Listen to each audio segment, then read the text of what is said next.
tonight's board meeting. I'd like to call it to order now on July 2nd, Town of Seneca Falls board meeting. At this time, can you please stand for the pledge of allegiance? I pledge allegiance to the flag of the United States of America and to the republic for which it stands, one nation, under God, indivisible, with liberty and justice for all.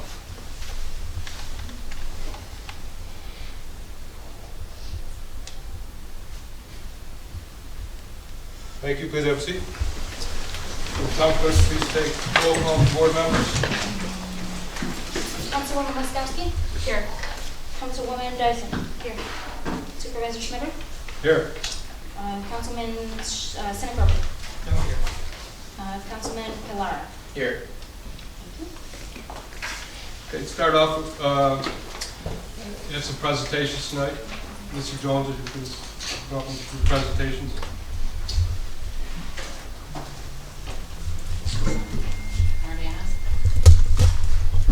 I'm here to present the David Baker Youth Sports Volunteer Award, and it's for outstanding service to athletes involved in Seneca Falls Recreation and Youth Sports. And this year, the Seneca Falls Rec Commission has chose two recipients for this award. One is Keegan Baker. At the age of 2, Keegan Baker participated in the first ever Seneca Falls Community Center's Family Fast Break basketball program. And since then, he's continued to be actively involved in the town of Seneca Falls recreational programming and youth sports as a participant, a coach, a volunteer for over 2 decades. Keegan's passion for sports was fostered through recreational programs. Keegan continued to volunteer his time to the Seneca Falls Community Center as a coach and a referee through high school and college. Throughout childhood and into adulthood, Keegan has led by example and served as a role model to many. From the Family Fast Break program to serving as an assistant director for our summer baseball and basketball camps, he excels at building relationships with youth athletes and continues to leave a lasting impact on the youth of our community. Thank you, Keegan, for all you do.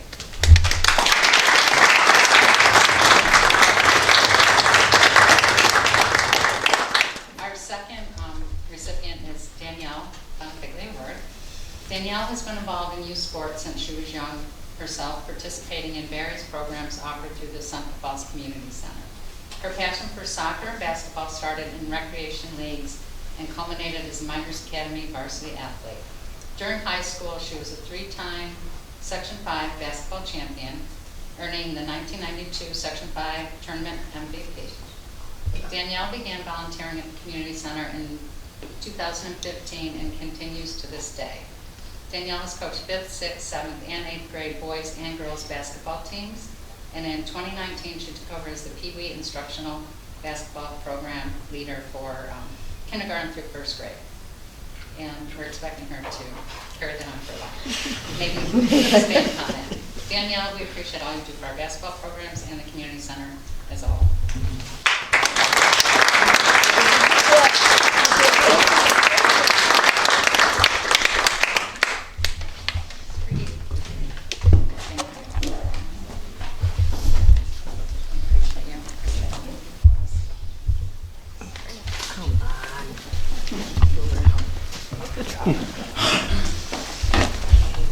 Congratulations, both of you, and thank you, Missy, for your help.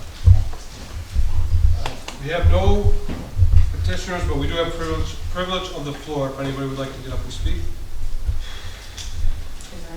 Yes, you may. State your name, please. Karen Altman. Okay, Karen. Yes. Hi, everyone. Okay, I'm here to introduce myself. Some of you know me and some don't. Back in '95, I started the football league. We tried to get Vince Lombardi, and it didn't succeed with that, but we did turn it into a hometown team. So I'm sharing that information to let you know that I'm here to let you know I can do this program. What I'm starting up is the Seneca Falls flag football cheerleading program. Right now we're going towards the 1st through 6th. I have Coach Sean Mullen assisting me with that because he's building up a modified program. So he said keep it to 6th graders. So, and then the cheerleading program, I just found out our school doesn't have cheerleaders. So I want to amp that back up. So what I'm doing is I'd like to, and everybody's agreed that's a part of this right now, Sean Mullen, I have support from the Seneca Boosters. Missy has taken a huge step through the rec center, and she has opened the door to the summer camp program to jumpstart the program. So that way, you know, if it didn't succeed, we were okay, and if it did, we'd have a jumpstart. So she's providing us with a lot of things to make this happen, which is going to be from August 12th through the 28th. We are looking to start our season September to the end of October. So I created just as the folder so y'all can have that. But we do have volunteers, I do have coaches, and we have a plan. The only thing I'm working on right now is the liability insurance. So, but I do know this is going to be a successful program, and I'd like to invite everybody from the community to do whatever they can, because from what I've seen, the kids need it. Back in '95 when we became a home team, the businesses, the individuals, the members, the Seneca Police Department, everybody put in it. It was a very, very successful program. So I'd like to do that again in regards to the, you know, the kids that are here. We're offering the flag football for many reasons, to let kids get on the field that might not want to get on the field. And the contact eliminates a lot of costs and possible, you know, incidents. And it gives us a chance to rebuild the modified program. So I hope I'm not too well scattered, but we do have, I met with the Seneca Police Department, Cheryl and Allison, and our chief, and they told us that they will help us with background checks for our coaches. We're going to have the coaches certified. I have my son who's doing the graphics. Him and Bobby Plate are helping out with the t-shirts and things like that. And Coach Sean Malone, like I said, he's assisting with the program, being hands-on and then working it towards the modified. And I think, and then the Seneca Falls Boosters, they're going to allow us to save us cost to just work through them and use their tax ID and EIN, which will save the program over $1,000. But it's also turning it into a school activity in a way. It's like working towards it. Yeah, that's a good idea. That sounds wonderful. Thank you, Karen. Great idea.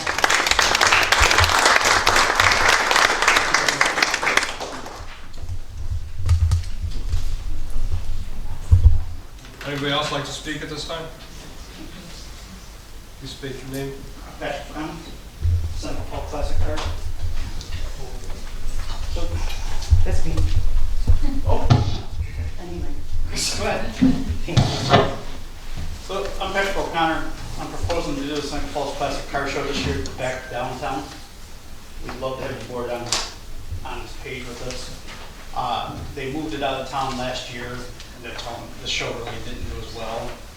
A lot of people want it back downtown for the reason of the prestige of it being downtown.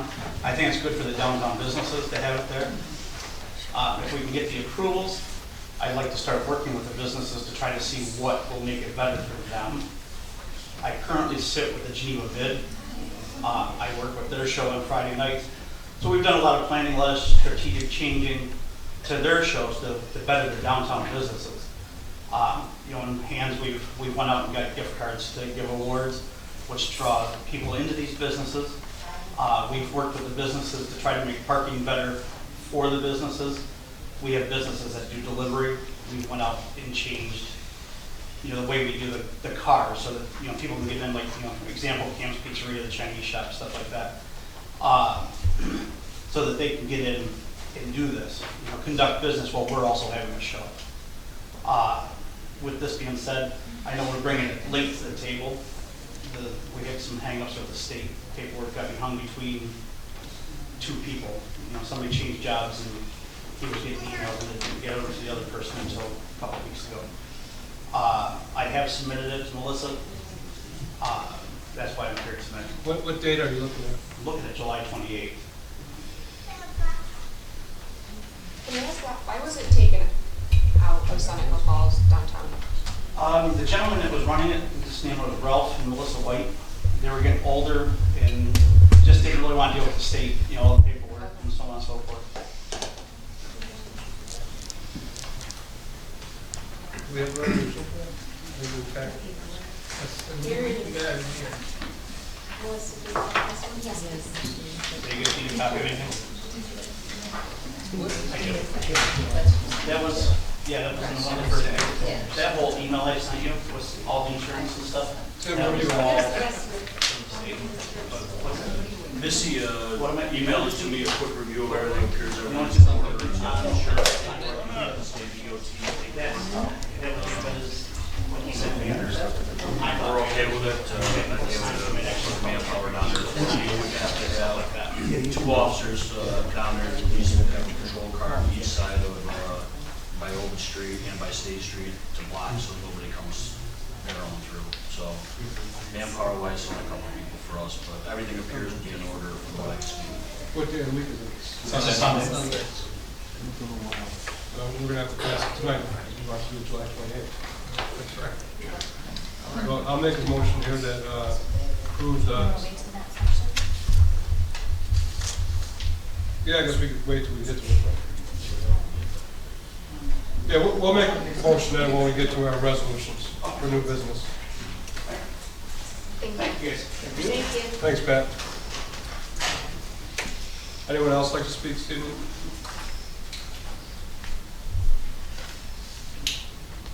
Okay. I have a motion to approve the minutes from the June 4th, 2024 meeting. I'll make the motion. Second. Second. Any discussion? All in favor? Aye.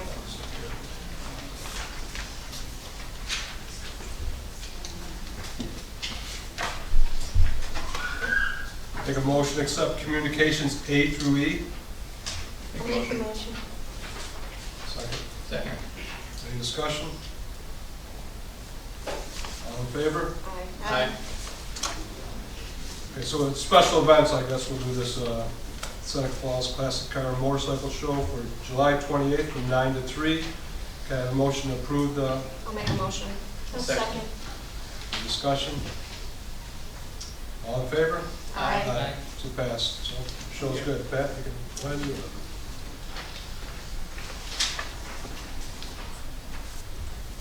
I got an announcement here to make. Because of the 5K right to run on Saturday, July 6th, residents should expect delays from 7 a.m. to 8:30 a.m. on the following streets: Bridge Street, West Beard, Ovid, Spring Street, Green, Garden, Chapin, Meadow, Stevenson, East Beard, Jay, Seneca, and Washington. Seneca Falls Police Department will be directing traffic during this event. If it's possible, East Beard from Stevenson Street to Ovid Street will be closed to traffic for a short period of time. And now I'm going to report of committees. So, effective today, I will be making Frank Seneca my deputy supervisor and moving town manager Pete Solch from the role. I want to thank Peter for filling this role and the excellent work he has done and continues to do for the town. Another note, the town, we did win the bid for an excavator to assist us in ditching that needs to be done all around town.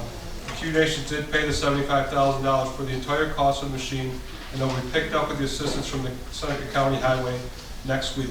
So I want to thank Quinn Halftown, BJ Radcliffe of the Cuga Nation, and Roy Gates of the County Highway Department for helping us in this situation.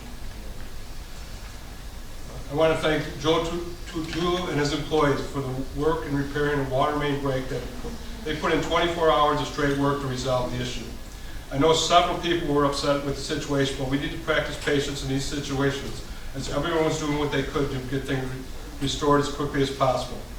Communication was not perfect, but we have worked out some of the issues and hopefully we'll be better in communication if something happens again.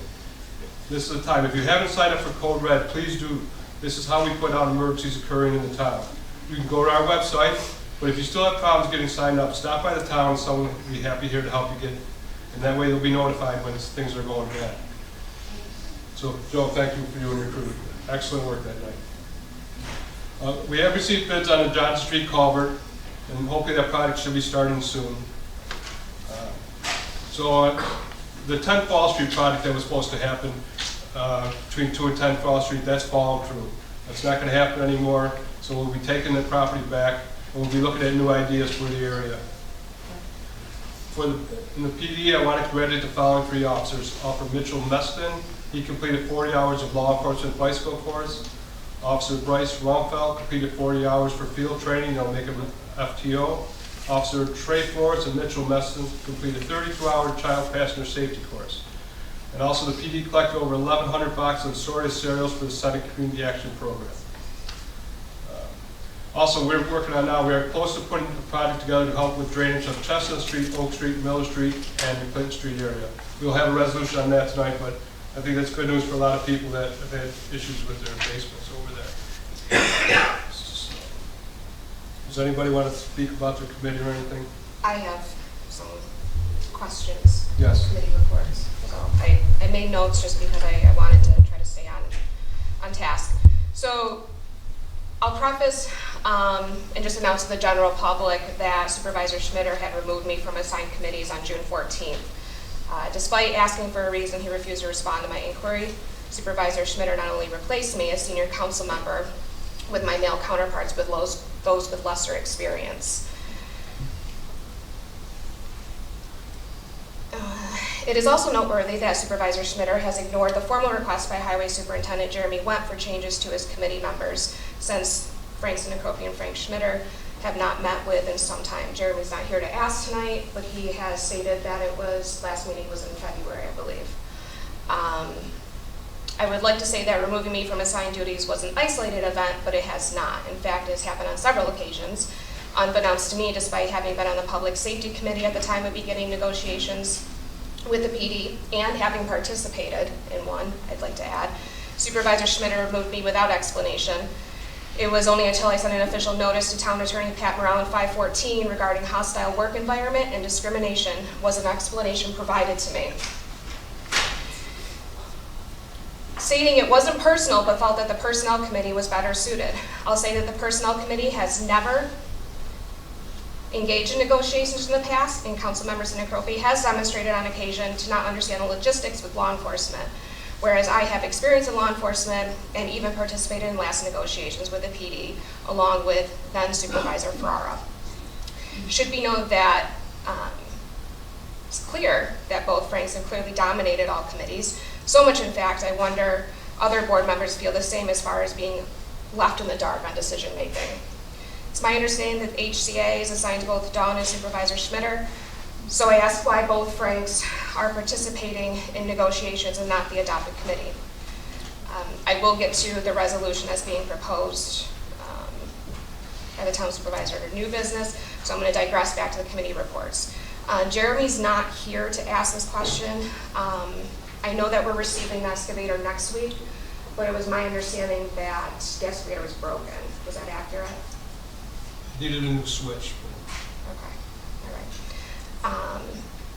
I believe that it was misleading us fellow board members when it was stated that it was in excellent condition. And I'll also, point out that you had started bidding on this piece of equipment prior to even having board approval. Zoning. Are there any updates as to the local laws that I had shared and requested to be drafted? I don't know if this is more of a question for Pat. Well, there's Peter, one on can you the answer this? agenda this evening. There's one about property maintenance and amendments within the code to allow that to happen. Let me be more specific. The solar. Right. Well, that's part of what that committee is, working on going forward. Okay. Is there any updates in regards to the solar project that will be taking place in Gravel? I've been in contact with them, so they're still working on getting everything ordered for the fall planting that was discussed with you guys.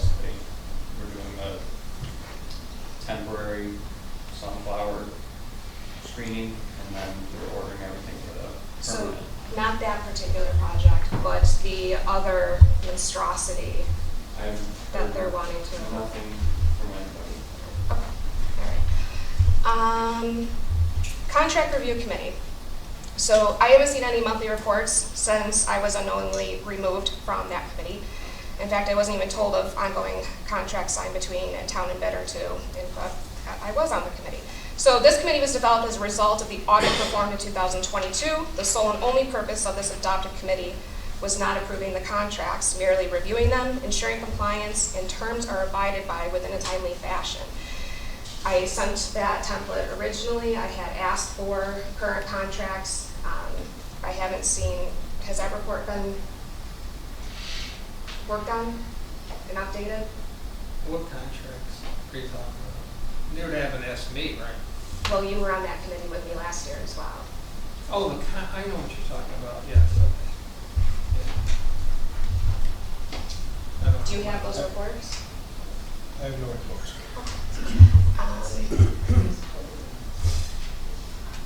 So I have that answer.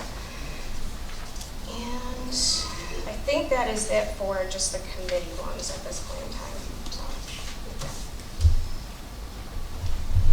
Anyone else got a thought? Anyone else say? Okay. Any old business?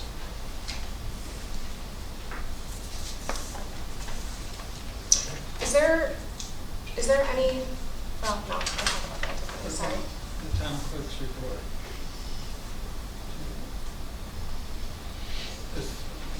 Okay, make a motion to accept the town supervisor and town clerk's report. I'll make the motion. Second. Any discussion? All in favor? Aye. Okay, we're going to go on to new business at this point.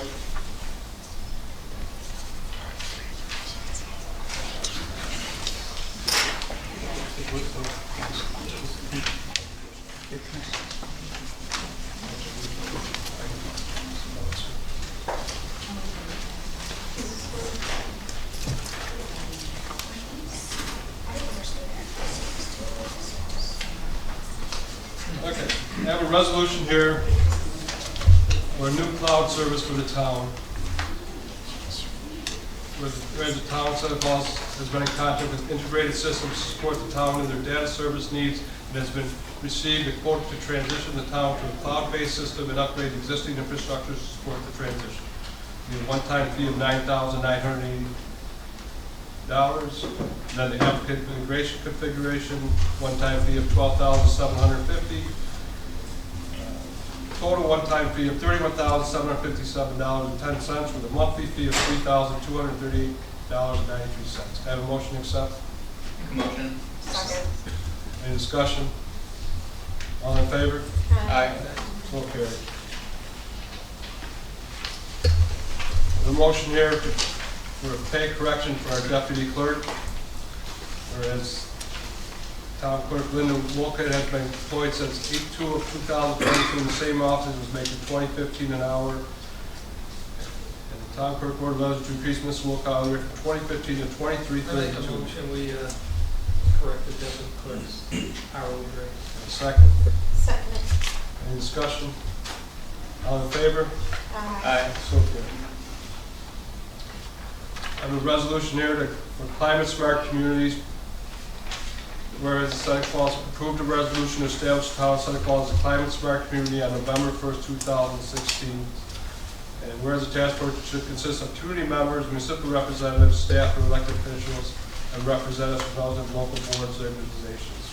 We do have someone that has signed up to chair it and take care of it. I have a motion to accept. Make the motion. Second. Second. Any discussion? Oh, yeah. Okay. All right, so this happened in 2016. Who's currently on the committee? There is no There committee. is a committee. Oh, there is no It committee. has to be under development. Okay. So I read over all the things that the committee is going to do. Did anybody try to put a cost to, if we did all these recommendations, how many thousands and thousands of dollars? So It would those, cost? We wouldn't have any more lawn mowers, they'd all have to be electric, all electric weed. Well, we don't have to do everything, it's just you do some of the Have all stuff. you electric points. vehicles. I'm just wondering if anybody read all these check. those are not all things you have to do, and there's a pile in my office of things that already have been done, that are on there. And the town is not getting the correct credit with the state, which helps get more money in the long run to fund other things. So it's, But there's nobody on the committee right now. there's no committee at all. Okay. We do have some that. How do those Sure. things get done then? The stuff you do in your normal course of business, so Changing LED So lights. now there is gonna be a committee. Yes. Yeah, I would think that there would be grant funding for these sorts of. So I think through the program, as you achieve some of these particularly low-hanging fruit items, things that you've probably already done, there's some automatic grant funding that's generated from that, low end, between $5,000 and $10,000 that you can reinvest. But then also grant funding for things like electric vehicle chargers, which the town's already engaged in, and other energy-saving items. Yeah, there's some grant funding. Okay, thank you. Sure.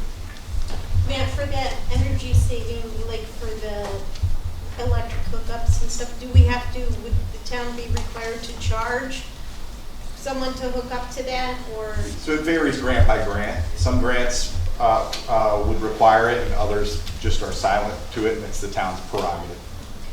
Thank you. Sure. So some of these questions, like develop a community GHG emissions inventory, develop a government operations climate action plan.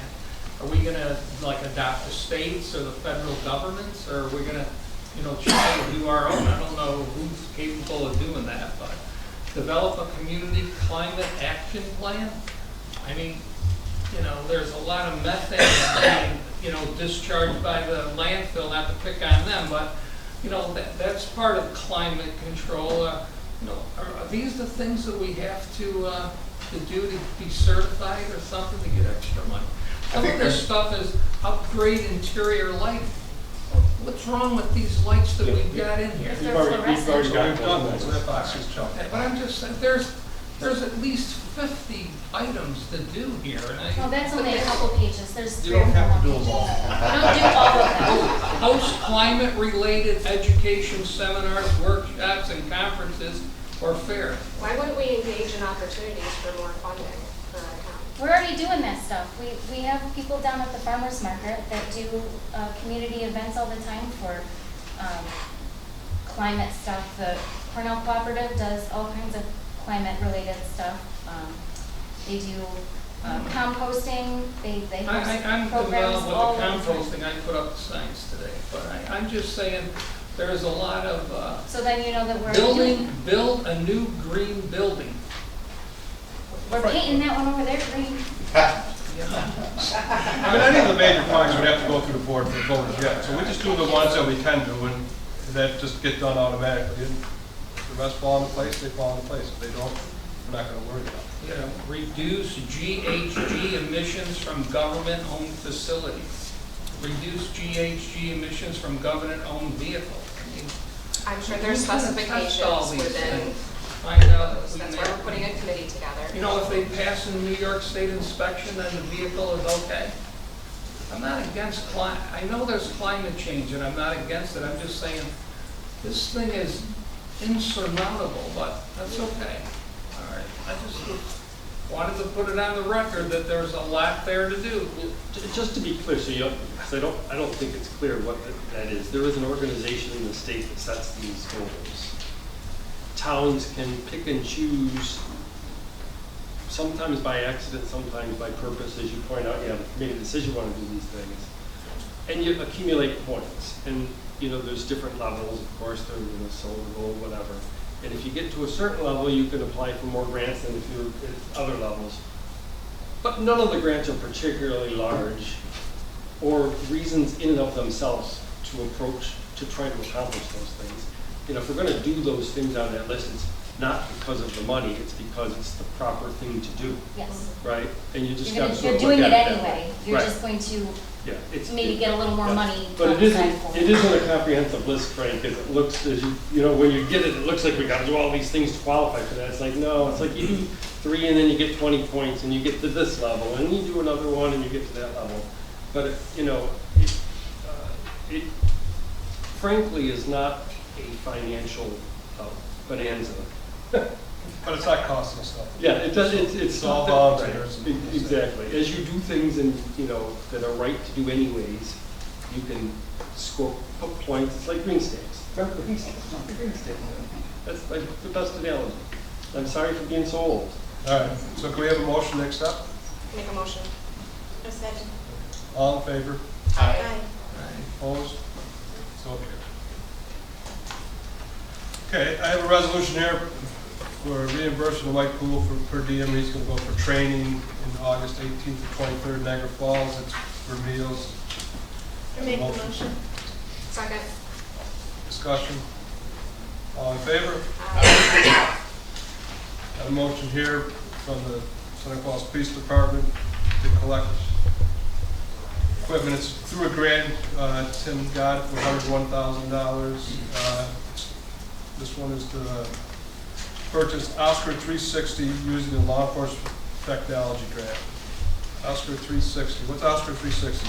Chief? It's evidence collecting, technical equipment that, it's a camera basically you set up in a room, and it does just like the Google car does. It takes the 360 of the room, and it gives us the ability to zoom in, label evidence, and move around on the screen. So it's used at crime scenes and stuff? Crime scenes, accident scenes, can be used pretty much for anything. Do I have a motion? Make a motion. Second. Discussion? All in favor? Aye. Got a resolution for new laptops for patrol vehicles. This comes out of that same grant. This cost is $44,147. It's for 6 cars. Does that count the one we're getting rid of? Tim? Okay. So we have 6 cars.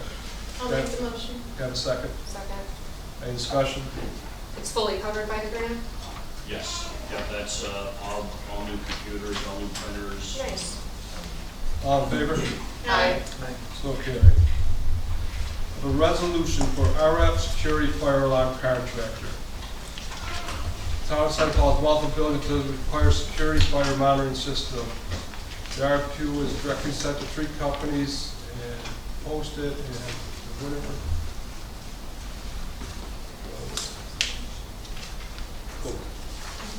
Covert. Got a motion to accept? I make a motion. Second. Second. Discussion? Yeah, I got some questions. Okay, so on the rates, Okay, yeah, I did get the answer for those, Frank, I should have. yeah, in their packet, they gave some rates, and so there's 1, 2, 3. And I understand the labor rate, $100 an hour. But these other rates, are they cumulative? In other words, They're not even rates, they're just what they've done for other companies, they're just showing us an example. Our option will be if we want to pay them $30 a month. yeah, that's what I'm saying. Those other 3 mean nothing. Those numbers mean that nothing? no. Those are just showing them how, like when they bid, that's what they could do for companies. For us, they'll charge us $30 a month. It would be all the maintenance. They'll come. Okay. They have to Alright. come twice a year and check it, and then. So that was my question. Yeah. They showed 1, 2, 3, 4 different numbers. And I just wondered if it was a total of the 4 or one of those 4 was us. So the $30 is us. Okay, If we choose that, $30. Yeah, that We don't was have to my- even do that. Yeah, I'm in favor. We probably of it. should do that. Yeah, I just wanted to know how much it was gonna cost. Yeah, okay. And the first and second, any discussion, more discussion? All in favor? Aye. Aye. Opposed? So carried. I have a resolution here for water leaks and pool credits. I make a motion. We I'll have second. about 20 of them. Any discussion? All in favor? Aye. So carried. So the next resolution is to purchase a grit van for wastewater plant. I'm going to make an amendment to that tonight. I've talked with the highway department. They can fabricate it themselves for the water department, and it'll save the town anywhere from $800 to $1,000. So I think we should go with the highway department fabricating it. This doesn't work roughly as well. Same exact thing. Yeah. The reason I asked her if you do, because he's in the process of making new dumpsters, and he made one already, and it came out excellent. So he said he could do the same thing, and like I said, he's looking at probably about $1,600 in material. This thing is $2,800 alone. The big thing is just paying for this to be shipped. They want $375. So I think we should let Jeremy make it and lower the bid. Yeah, so I'll make a motion that we amend the current resolution for the highway department to manufacture. I'll second it. Any more discussion? All in favor? Aye. Opposed? So carried. Okay, Resolution here to authorize a study to review Kingdom Road project needs without the SLI flow. Whereas with the expiration of the leachate contract negotiations ongoing with Seneca Metals, the Kingdom Road upgrade project to be effective, and the study is necessary to assist in determining the best route for the town to take should acceptance of leachate still be discontinued. The cost is $12,000. Can I have a motion? I make a motion. Second? Second. Yes, Discussion?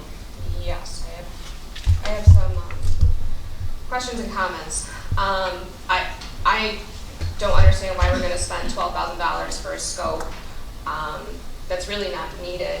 We know that it has to be replaced. This has been a project, and we've already spent hundreds of thousands of dollars already for the past 7 years in terms of engineering plans and et cetera. And we, aside from the leachate, taking, you know, the overall picture into consideration, why would we not want to upgrade the system in considering the 318, 414, all that western corridor is rapidly developing.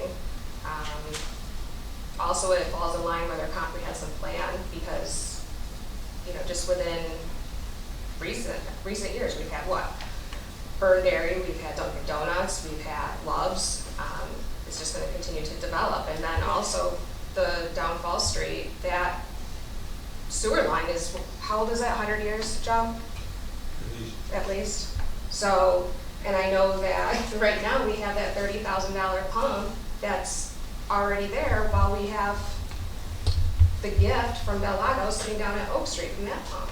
So I just don't see the purpose in spending $12,000 of taxpayer money when I think it's a moot point, just for the purposes of a talking point for negotiations.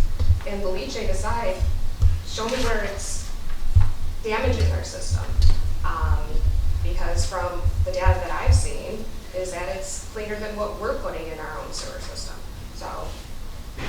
The amount was the amount. You're talking up to 1 million gallons more a week you have to deal with. That's Without what we've known, and it wouldn't be necessary, why would it be downsized? Regardless, it needs to be upgraded. So what about the businesses that are currently on the line now? How many gallons per day are they putting in? What about the consideration for any future development? The land, 1 million gallons would be 150% of what everybody else puts in. Where do you get those numbers? Of what the sewer rates are for the people up north now. So we're not supposed to prepare for the future in terms of upgrading our We're not systems? prepared. We're Because saying maybe we don't need as much or large, or maybe just. So like, are they still gonna take into account maybe potential businesses, you know, on the 318 and 414 corridor moving forward? Like, I don't want that part to be taken out. If we are gonna like try to look at this again, I understand wanting to re-quote it out to see if it'll cost way less without that need, but I still think we definitely need to take into account all the future businesses that could be over that in that direction. We have to argue systems that just Right. That was all being taken into And then what consideration. about running it down for Sodders? What about California Ave? Because we were discussing about having that developed. I just don't see the point in this, in spending taxpayer money, $12,000, when we have to upgrade it regardless and prepare for the future because of business development. Did we ever get a quote for what it would be without, like, you know, currently with the SMI flows and everything like that? The final quote on what the whole project costs? Yeah. I don't believe we've got an exact number yet, no. Okay. It'd be interesting to kind of like compare. So shouldn't we wait to vote on that before, when we get the actual numbers, before we go ahead and vote and not know really? Well, no, because what- we're not gonna, then they have to do 2 different plans, right? But we really should upgrade it because. We should have, we're not saying we're backing out of the project, we're just saying how extensive do we have to do it? I mean, Expensive. it's just like a road. If 10 cars go down it, how big does it have to be? If 1,000 cars go down it, it might have to be different. I mean, I think the thought process behind it is short-sighted, because you're trying to save nickels when you're stepping over quarters. I don't understand it. any more discussion? We can vote. All in favor, say aye. Aye. Aye. Opposed? Opposed? So carried 3-2.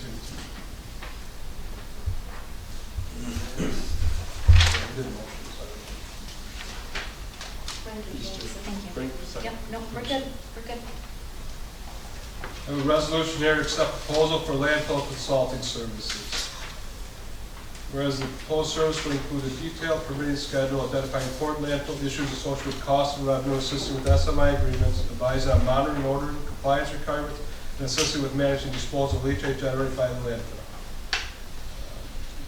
The consulting rate for the next 6 to 12 months will not exceed $14,000. Travel will be 50 cents a mile. Approved. I make a motion, we hire these, William Jones and Michael Collier. Second. Second. Discussion. Yes. How did we find these people? These consultants? Because if they don't work for a specific agency, how were they? They reached out to us and offered help. Okay. Aside from these two individuals, are there anyone else coming to the table? Because, you know, I guess I question, when we use Bond, Shonick, and King, and I guess my next question is how much money we already spent in developing a host community agreement. There was a whole team of professionals on that specific team for the town.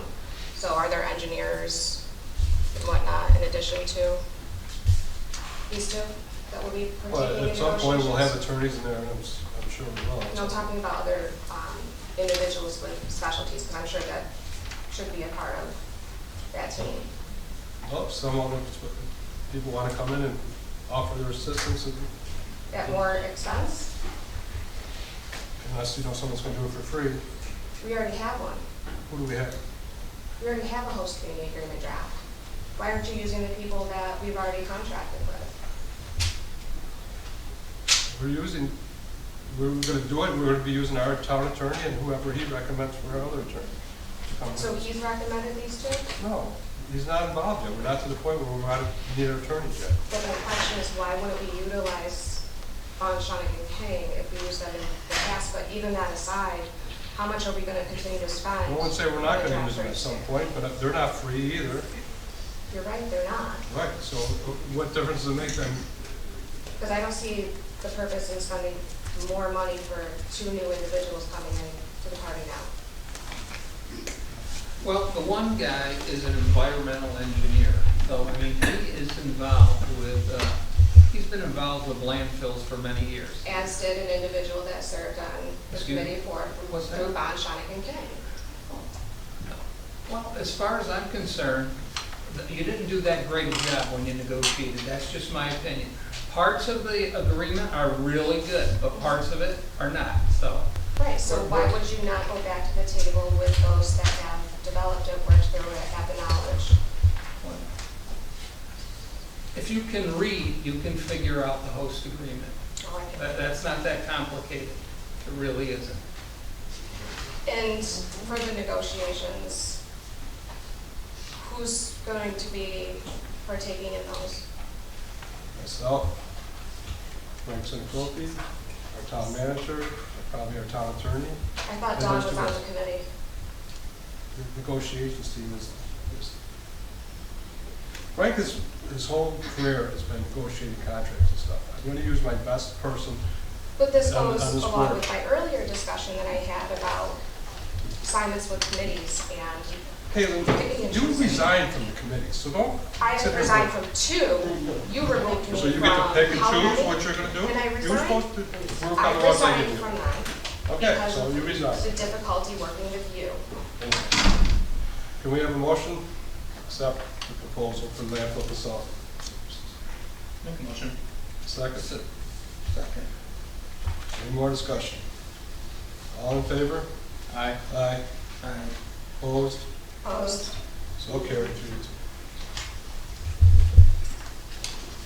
I have a resolution for purchase of town-wide enterprise management software.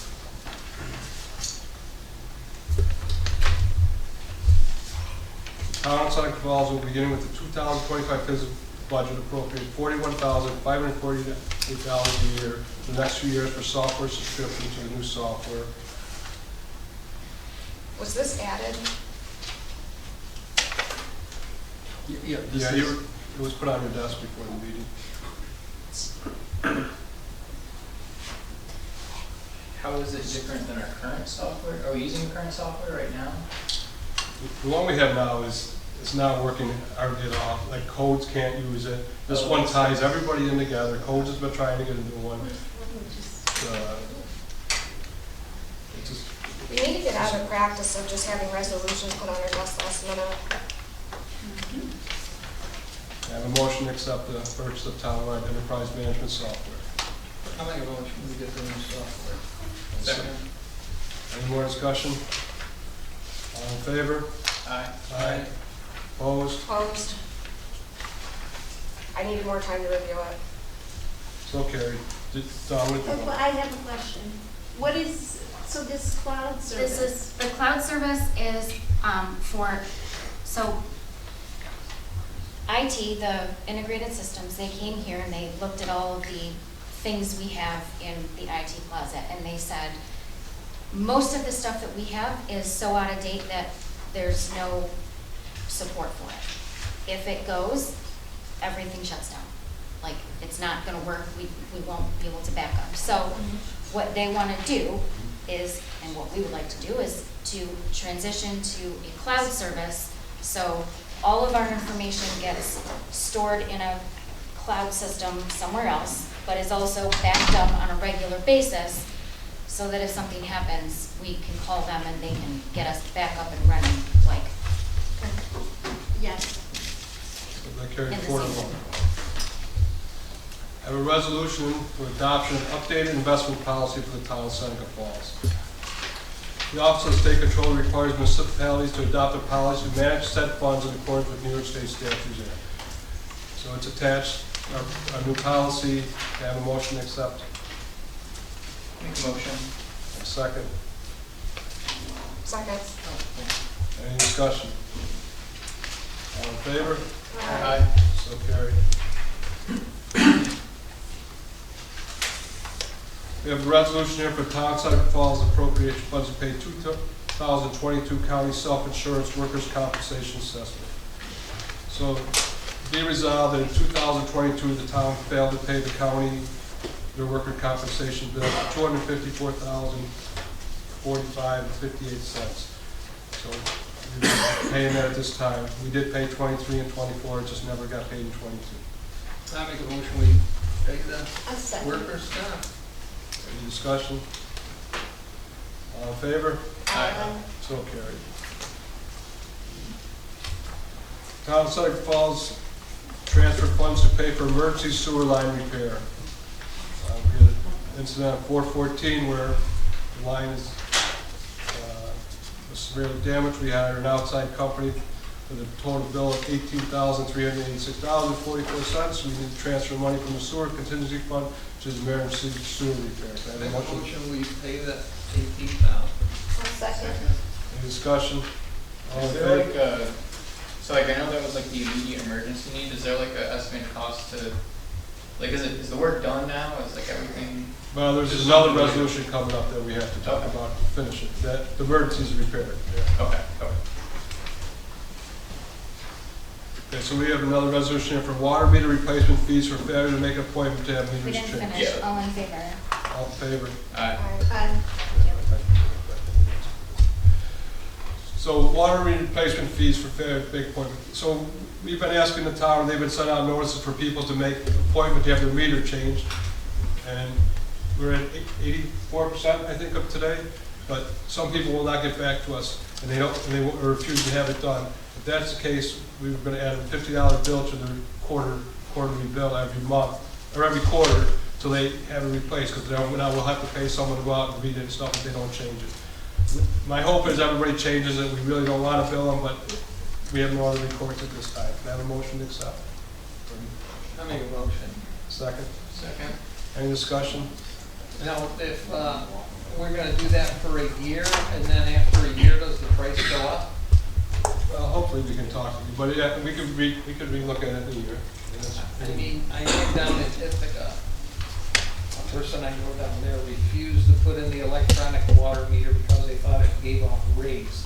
And they didn't, but they had to pay the extra $12.50 every month because they wouldn't change the meter. So it's not unusual for people that crazy ideas about that meter. There's no raise coming off the meter. Well, if we still have people next year, we'll discuss it, raising the rates. But for now, it's $50. So we have a first and second. Any more discussion? All in favor? Aye. So carried. We got a resolution introducing proposed local law number 2 and providing for public hearing on property maintenance. Whereas the town of Seneca believes it would be best advantageous to the town to amend the town code as it relates to property maintenance. Now therefore be resolved, proposal law local number 2 of the year 2024 entitled A, local law, add chapter 124 and amend chapter 300 of the Seneca Falls Town Code. B, and the same is hereby introduced before the town board of the town of Seneca Falls, New York. Be it further resolved, these copies of the aforesaid property local law be laid upon the desk of each member of the town board. That the aforesaid proposed local law be referred to the Seneca County and Seneca Falls Planning Board for review and recommendation. That the town board will hold a public hearing on said proposed local law at 6 p.m. on August 2nd. So that'll be before our next meeting, if anybody wants to get up and speak about it. And be it further resolved that the town clerk publish or cause to be published a notice of said public hearing in the official newspaper of the town at least 10 days prior to that. Can I have a motion? Motion. Second? Second. Any discussion? Frank, if I could just point out that included with the resolution are the state environmental quality review documents. There's no action required this evening, but we will need to complete the secret review prior to adopting the local law at the next meeting. We can do that at the next meeting. So take a look at the full law and see how it slots into the existing code between now and the next meeting. If you have any questions, we can address them at that time. Thank you, Pat. Okay, the next one is a resolution we're going to take into executive session. Oh, we gotta vote on that one. Uh, Or all in favor? All in favor? Aye. Opposed? So carried. I have a resolution here to hire a machine equipment operator, light, MEO light, for the highway department at a pay rate of $21.38, and this is to hire Phoenix Joseph Guerri. Have a motion? I'll make a I'll motion. make a motion. Any discussion? I will add, he already has a Class B license, which helps us out a lot. I think we need to revisit what we're paying them. I mean, we're not even competitive. All in favor? Aye. So carried. The motion here for finishing steps on slip form gutters in Seneca Manor. Be about Seneca Falls Town Board authorized stage 2 of the Seneca Manor project, provide the needed $240,000 in funds for its completion. You have a motion? I'll make the motion. Second. Any discussion? Is this the CHIPS money? No, I did discuss that with Jerry about the CHIPS money. He says he's got enough other projects to use up the CHIP money. That he'd rather do this under this budget. But it does require the board to decide from which fund this money will be spent, if not CHIPS money. Well, I mean, you could do an amendment to the resolution as it stands, that the money will come out of excess fund balance in the DA fund, if available. Well, we should probably amend it then. Yeah. Just don't want to make that motion. I'll make a motion to amend the resolution. Second that. Any We discussion? just need the account. Yeah, what is, Yeah, what we did don't you need say, the the DA account fund? number, just the fund. You just have to identify I it. don't know.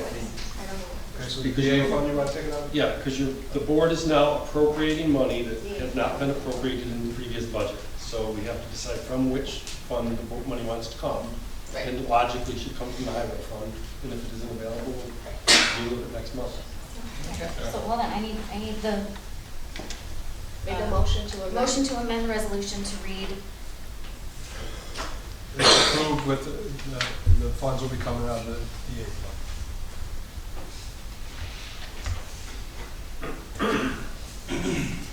discussion on it?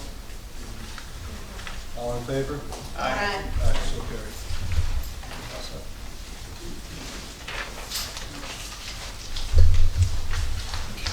So I have a resolution here. I reached out to MRB. We're going to, a proposal for professional service for the MRB group for the Miller Street stormwater design. So we've had a lot of flooding over there on the north side of 5 and 20. This design would, idea would be to take water from Miller Street, Oak Street, Chestnut Street, and get it all to come across 5 and 20 into the canal. That'll alleviate a lot of people's flooding, backing up the sewers and everything for heavy rain. MRB design total for payment $300,000 with a total project cost of approximately $1.5 million. But this is just basically giving them the permission to start the engineering part of it, looking into what needs to be done roughly. But that's the rough cost he gave me when we first talked about it. So can I have a motion to approve MRB to do this? I'll second. Any discussion? I just think that this is an important project to do, and this is just the very beginning of, you know, Yeah, hopefully this- future projects that we're gonna be correcting the infrastructure within the town. Along those lines, this also can provide significant benefit to the consent decree problem we have with BPA, because if done well and done properly, people will not have the need to pump stormwater into the sanitary system from their basements anymore, and it's a huge contributor. So, I mean, we've got to sort of get it right. That also hopefully will allow us to get financing for the project that allows us to actually make some money as we pay it off, rather than have to just put up the $1.5 to $2 million out of the chutes. Because if we can validate that and work with the EFC folks at the state, it's a win-win for everybody. The sad part of it, the construction is, we're talking late 2025. So we're talking almost a year, over a year. So, but at least we're getting the ball rolling, and by passing this tonight, we would get things started. So, okay. You did it first and second? Okay. Any more discussion? All in favor? Aye. So, and the resolution authorized Barton and Judith to design and put out to bid sewer pipe repair. So we were talking about earlier, 414, where we paid the emergency repair. A lot of the pipe there is still severely damaged. They'll get a contract for someone to come in and sleeve the pipe, and their cost would not exceed $20,000, but we don't know what it'll cost to. I make a dig the motion, pipe. we sleeve the 400 feet of pipe. Got a Are second? we gonna do this? No, we're gonna hire out a company. We don't have the ways to do it. This is to do the engine. This isn't to do the Yeah, sleeving. just This engineer. is to do the design work. Oh, the Yeah. design work, oh, okay. Well, Is they're there a gonna second? sleeve it eventually. Yes, no, we got to do I'll it. make a second. Any discussion on it? All in favor? Aye. So carried, 5-0. Okay, I got a resolution here. Be it resolved, the town of Seneca Falls hereby establishes the following standard work dates for the titles and will appoint the officials to the New York State and local retirement based on the records of activity.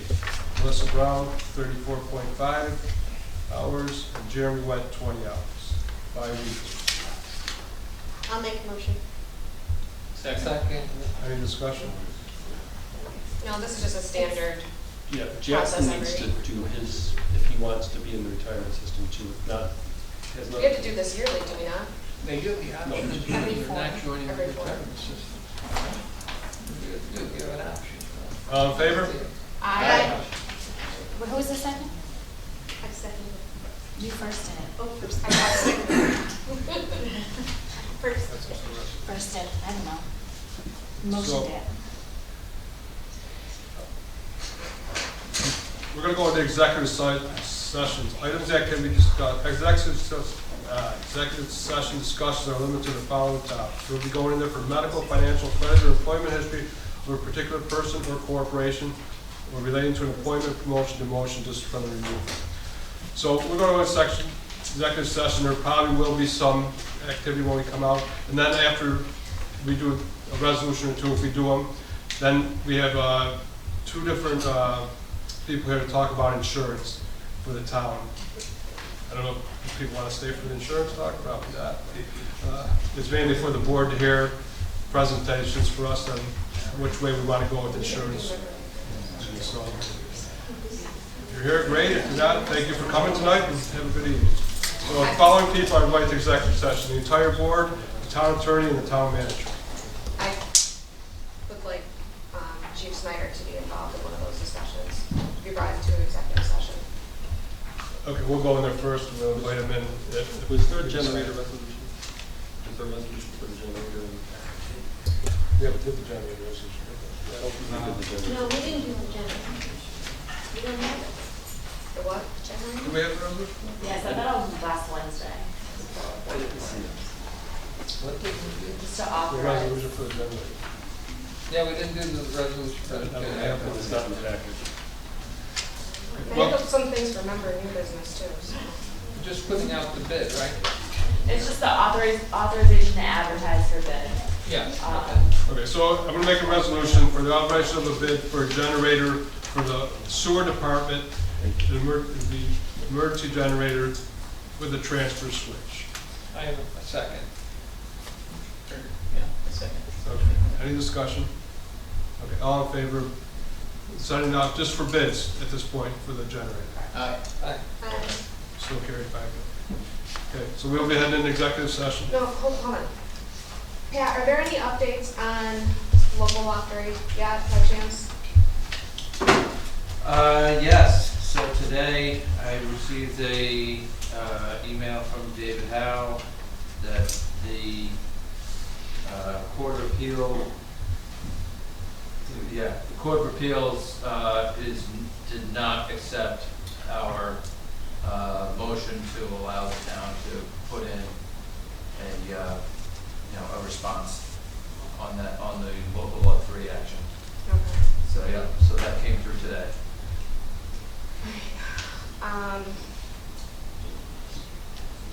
So that just means that the court will be considering that without the town's input. There's still input on both sides of the issue.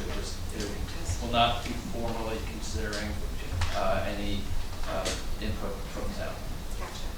Thank you. Is there a report on all the grant funding that we have and project statuses? By chance, do we have that? I'm a board in the office, and all the projects are in there. Okay. Does that include like the grant funding that we've received, and I suppose it kind of, in some way, kind of coincides with the contract committee, but I don't know about all the grant funding and I know we have a lot of projects, but I'm just curious as to where they stand right now. Because I get asked, a lot within the community about this and that, and I don't always know what to say. Come to my office and I'll show you. Why can't you just Updates. share with all the board members too? I can. We can stop anytime. Do I know them off Well, the top of my head? I'm Absolutely just- not. Dawn asks me all the time. Do I always tell you, Dawn, what's going on? Yeah, you. There you go. Well, you don't with me, so I'm asking. When you ask me questions, I tell you the answer. No, I have multiple emails where you don't reply. But I told you nonetheless, mine. Okay, we're going to executive session. Thank you, people.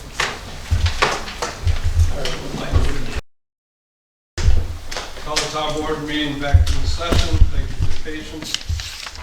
Are you going to do business? I want me to type it up.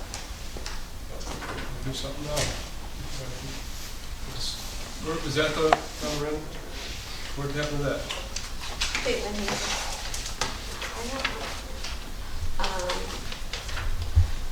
I'll make a motion that we adopt the MOA with the PBA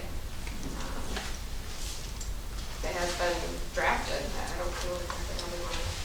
I'll second. Okay, so the motion is, I make a motion, we table it for 30 days till we can meet with the, somebody on this board can meet with the union. I'll second that. Any discussion? Yeah, I'm not in favor of that. So there's an officer that wants to come back to the police department. He's taken over a year of leave. that does not make him a lateral, so he should come back at the level 1 pay. The police union did a MOU stating they wanted to come back at level, I know the level, but level 5 police officer with that pay. So we have to vote if we want to accept that memorandum. I'd like to also mention that no one from the board was present when that MOU was decided, so we had no representative there from the town. It was strictly done with the union and the police officers. We should have had someone in there, but we didn't. Didn't know what was going on. According to the contract, he would come back as a level 1, but with that MOU, they stated he'd come back as a level 5. So at this time, we'll take a vote on that. But, hold on, I mean, we had, so, there's still discussion. Some of that's not entirely accurate. I mean, we just had discussion on this matter, and civil service has no jurisdiction or the control of the salaries. And yes, left the position for a year, wants to come back as an officer. We've decided, and we went over the memorandum of agreement, and we were prepared to make a vote in reference to that. So. And that's where we're at, we're ready to vote. Well, yeah, we have a motion to table. It's been made and seconded, so the first vote is on that. All in favor of tabling it, say aye. Aye. Aye. All opposed? Opposed? All right, so So that's it's not tabled, so now we'll vote on it, whether this officer should come back. Starting pay, which that's what the contract states, or he should come back at level 5 through the MOU. So, all in favor? Aye. Hold on, I thought, The motion, say that motion again, please. the original motion was to accept the MOA with the PBA. As stated, yes. So we're on that motion, but that's what we're voting on right now, Yes. correct? I don't want, Because you don't have to accept that. Basically, it's whether or not we're gonna hire this guy. Yes, at the, which isn't. Right, that's what I just said, we're gonna hire him at level 1 or level 5. And that's, but, so that your motion is to hire him at level 5? Yes. Okay, so all in favor of hiring level 5, say aye. Aye. Opposed? Aye. Well, no, wait a minute, we still can discuss it. So there's a motion and a second, right? Yeah, Okay, so now there's discussion. we were discussing it. Do you have more to say? Go ahead. Yeah, well, I'm voting no against it because the guy, according to the contract, the person left our employment a year ago, more than a year ago. He can't do a lateral transfer into the town because he quit his job in another jurisdiction. So you cannot transfer from air. You have to be working for a civil service unit in order to do a lateral transfer, This is so a that's reinstatement. out. So now he wants to do a reinstatement. The contract does not have anything in it with the word reinstatement. There is no clause in that contract that says reinstatement. There is a clause in the contract on page 13 that says seniority, and that lists all the things that you lose if you leave the Seneca Falls Police Department with a resignation in a year. And as far as I'm concerned, what? I just Let want. Frank finish. Okay. Let him As far finish. as I'm concerned, when you talk about seniority, you get wages. If you come in as a first-year employee, your seniority is step 1. If you're there 5 years, you move up, your seniority is step 5, whatever those wages are. Even though it doesn't specifically say wages in the contract, seniority and wages are related, and I could make a case in any court on that. So my thing is, this person should come back at step 1. I have no problem voting for the person to come back at step 1, because that's where he belongs. He quit Seneca Falls, went somewhere else, now he wants to come back. I'm not opposed to him coming back at step 1, not at step 6 or 5. Because 2 things. When you work, you're interested in one thing, your salary. The second most important thing you're always interested in is, what's the person next to me making? They're doing the same job. why aren't I making the same amount of money? Today, everything is nice and smooth. 4 weeks from now, things will happen, we'll hear about it. And you know, and I'm on the personnel committee, so I'll probably have to deal with it, which I don't want to deal with it, but that's why I'm voting not to bring him back at step 5. Because he only deserves to come back at step 1. That's it. Chief Snyder, there's a no grievance clause in this MOA, correct? And also it's been acknowledged in the MOA regarding the reinstatement as far as the senior list. Can you explain that a little bit more? Aside, take the wage out of that equation, but in terms of all the other benefits in reference to seniority. He's starting at square one with everything else, vacation, personal, sick. He would have to do another 20 years with the town to be eligible for post-retirement insurance. So everything but his salary is starting as a square. And he's a seasoned officer with no He's training. a 10-year officer who actually resigned from Seneca Falls to take another job. He quit. And also in the contract, we have starting pay plus 5 steps on top of that, and most of the department is on different pay scales as their time goes on right now. So yes, somebody may be making less right now that's in the office right now, but somebody is making more than them because they're a step or 2 higher because of their seniority and time. Thank you for the clarification. How many guys are making less, will be making less than that, that work for you right now, have less than 5 years? How many officers? All the ones that were hired in under 5 years, so probably 6 of them. That have less than 5 years on. And all members except for 2 were present Yes, at this that's meeting, what I was so told. and even those 2 members were spoken to, and they were in agreement to this MOA. Was there a town board representative at that meeting then? No, there was not. So I there have you no go. discussion. We negotiated something without any elected official there. That's a smart move. I vote no. And just to be clear, I did not negotiate anything. The union. I still vote no. I know I can only vote once in America, but I vote no. Any further discussion? All in favor of reappointing him?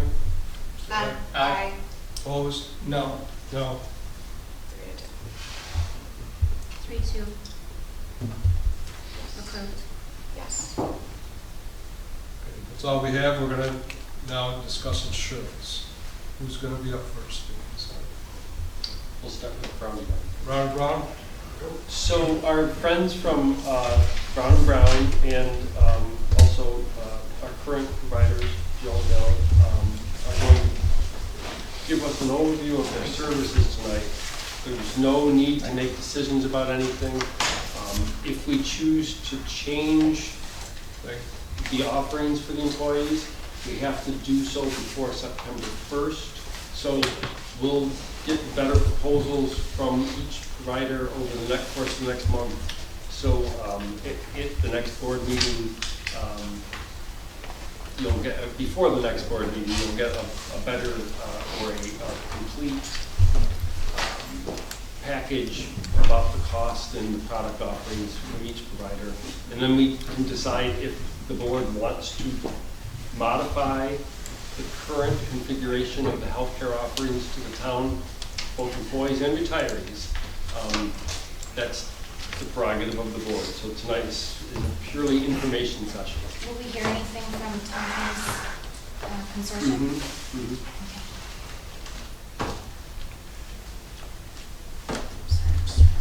Sir, okay, thank you. Good evening. My name is Nick Stablanco. I'm an employee benefits consultant with Brown & Brown. I have a couple of colleagues with me here tonight. We've got Don Gallagher. He's one of our senior account managers. He's got about over 20 years of experience in the field. And I've also got Jay Laird. He's our director of underwriting.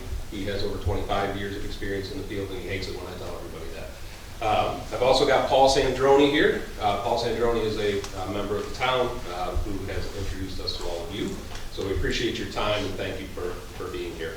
So we do have a short presentation. The presentation we're going to be showing on the TV screen is the same as the one in your packet, or in your folder, excuse me. So if you'd like to follow along in either way, please do. First thing I'd like to do is just introduce you to Brown & Brown, who we are. So Brown & Brown is, we are an insurance brokerage, full service insurance firm. We have our location down in Rochester, where we have 75 employees, 25 of whom are dedicated to employee benefits.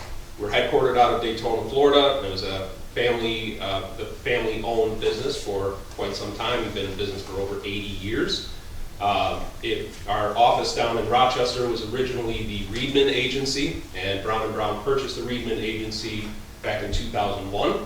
The reason that we always like to talk a little bit about the size of the company is just to let you know that we're not going anywhere. We're not being purchased by anybody, so there is a lot of stability to our office and to our company as a whole. We've got over 500 locations and over 16,000 employees. We also like to say that we've got a lot of resources to draw from. We are experts in the insurance industry, especially in employee benefits, with health insurance being one of the main focuses of our group. Just as, again, as an introduction of our team, I've already introduced 3 of the members who are here with us tonight. One who could not be here with us tonight because she is on a much-deserved vacation is Elizabeth Cage. She is our Director of Compliance. All 4 of the folks that you see on your screen are local, very accessible to all of our clients. There is a plethora of experience on our team, as you can see. So we are definitely a good fit to handle all sizes of employee benefits clients, if you will. So we do believe we'd be a good fit for your town as well. We also work with a number of the towns and villages in Western New York. We have a consortium, it's called the Finger Lakes Municipality Health Insurance Trust that we manage for towns and villages, as I said. That is a fully insured consortium, and that is important to point out because in New York State there is a law that requires that you have over 100 full-time equivalents in order to enter into a fully insured consortium like that. So unfortunately we're not going to be speaking about that tonight, but I did want to reference that because I feel it's important to speak about our experience working with the towns and villages in Western New York. Quick overview of our capabilities. As I mentioned, we are a full-service insurance brokerage. We help our clients with quite a few things: technology and administration, communications and education of employees. We help with compliance. As I mentioned, we have our Director of Compliance, but we also have a national compliance team that would help with any of your welfare benefits. We put on quite a few seminars, education seminars and webinars throughout the year. And we help, like I said, we are a full service brokerage. We can kind of come at it from all angles.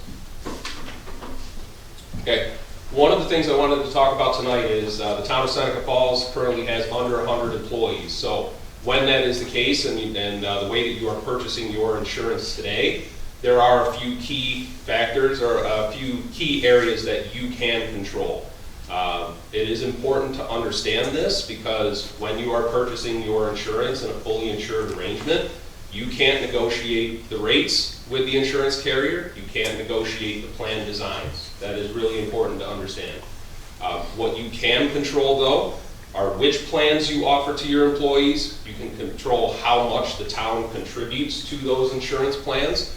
You can control how your employees save and pay for their health care expenses. And you can also control how you educate your employees on how to use the healthcare system, all areas that we do help with, and we'll talk a little bit about each of those tonight. So we wanted to start off with a level set, just so that everybody is on the same page of what health insurance plans you offer today. It's going to be a little difficult to see on that screen, so if you follow along with the packet there, you'll get a better understanding. So there are 3 health insurance plans being offered. They are all through Excelis, Blue Cross Blue Shield. Excelis they do insure most of the small businesses in Western New York. In our area, they actually insure 97% of small businesses in Western New York. So they are definitely a well-known carrier, as I'm sure you're all aware of. You have 3 options that are offered to your employees today. You do know, or some of you may know these metal levels and the differences in those metal levels, but these were all created. The metal level concept was created when the ACA was passed to simplify the insurance buying process. You offer a platinum, a gold, and a bronze style plan today. So The plans that you see on your screen today, these are what you offer currently. This is not your renewal. On the next page is where you will see the renewal for the upcoming plan year. So we put 2024 because the town of Seneca Falls renews on December 1st. So it would be December 1st of 2024 into the 2025 plan year. So as I mentioned previously, you do not have any control over negotiating the plans, but you can choose which plans to offer. We did want to illustrate some of the changes that are coming down the pike from Excellus right now. And just to illustrate, overall the cost is going to go up about 13%. If you can believe it, that's actually pretty good. You guys are in a pretty decent spot as far as the total cost of the program. We can get into specifics as we go along, and as the town manager Pete has mentioned, it would be a collaboration between our office and the town staff to put together the best package for your employees. And we're going to give you an idea of our philosophy of how to buy insurance appropriately in the small business pool over the next couple of slides. And if you have any questions along the way, please feel free to stop me. I know I'm kind of moving a little quickly. So I mentioned before the 4 pillars of your employee benefit strategy in the small business pool. We're going to start with plan design. So our philosophy is that we think you should offer choice to your employees. We think it's really important to offer plans that fit the needs of all employees. There are going to be some folks on your plan that have higher healthcare needs, right? They're going to have specialty medications that they're taking or treatments that would cost quite a bit of money if they were not insured. So it is important to offer plans that have fixed co-pays for those types of people. But you do want to offer plans that have distinct benefit differences or distinct benefit levels. And like I said, they need to meet your employees' need, but also the lower cost plans, they have a need as well, right? The bronze style plan with the really high deductible, that serves a need as well for those who are healthy and not using the healthcare system as frequently as others, right? It's a lower cost in terms of premium dollars, and it does offer preventive protection through that plan as it is. But the reason for the distinct benefit differences is so that we do make employees consider which plan is right for them. And we'll talk a little bit more about that as well. So we wanted to put together just a sample recommendation. This is not a final recommendation, but this would give you a better illustration of what we're talking about. So as I said before, you're offering a platinum, a gold, and a bronze level plan. The difference between your gold and your bronze level plan is a pretty big jump. So an employee that is trying to decide between 2 of those plans, that's going to be a pretty uncomfortable decision. So a lot of folks would then default to saying, I would like to be conservative, I'm going to pick the higher plan, because that way if anything happens, if the worst case scenario comes about, they're going to be in a gold plan that has fixed co-pays, right? We don't feel like that is the right fit for every employee though, and that's part of our job is to educate all of your employees on purchasing the appropriate amount of insurance. But in order to get employees to buy down in plan design, you need to offer different steps to get there. So that's why we would recommend putting in something of a silver plan. Silver plan is going to be a middle of the road deductible style, and that way it's a little more palatable for your employees to say, hey, you know what, that gold plan is pretty expensive. I'm going to go with a silver plan that's a little bit less out of my paycheck every other week, or every week, excuse me. But also then that is a benefit to the town. You are now lowering your premium dollars out of pocket. And we'll talk about the contributions as well, but that is important to give employees a stepping stone down to these other plans.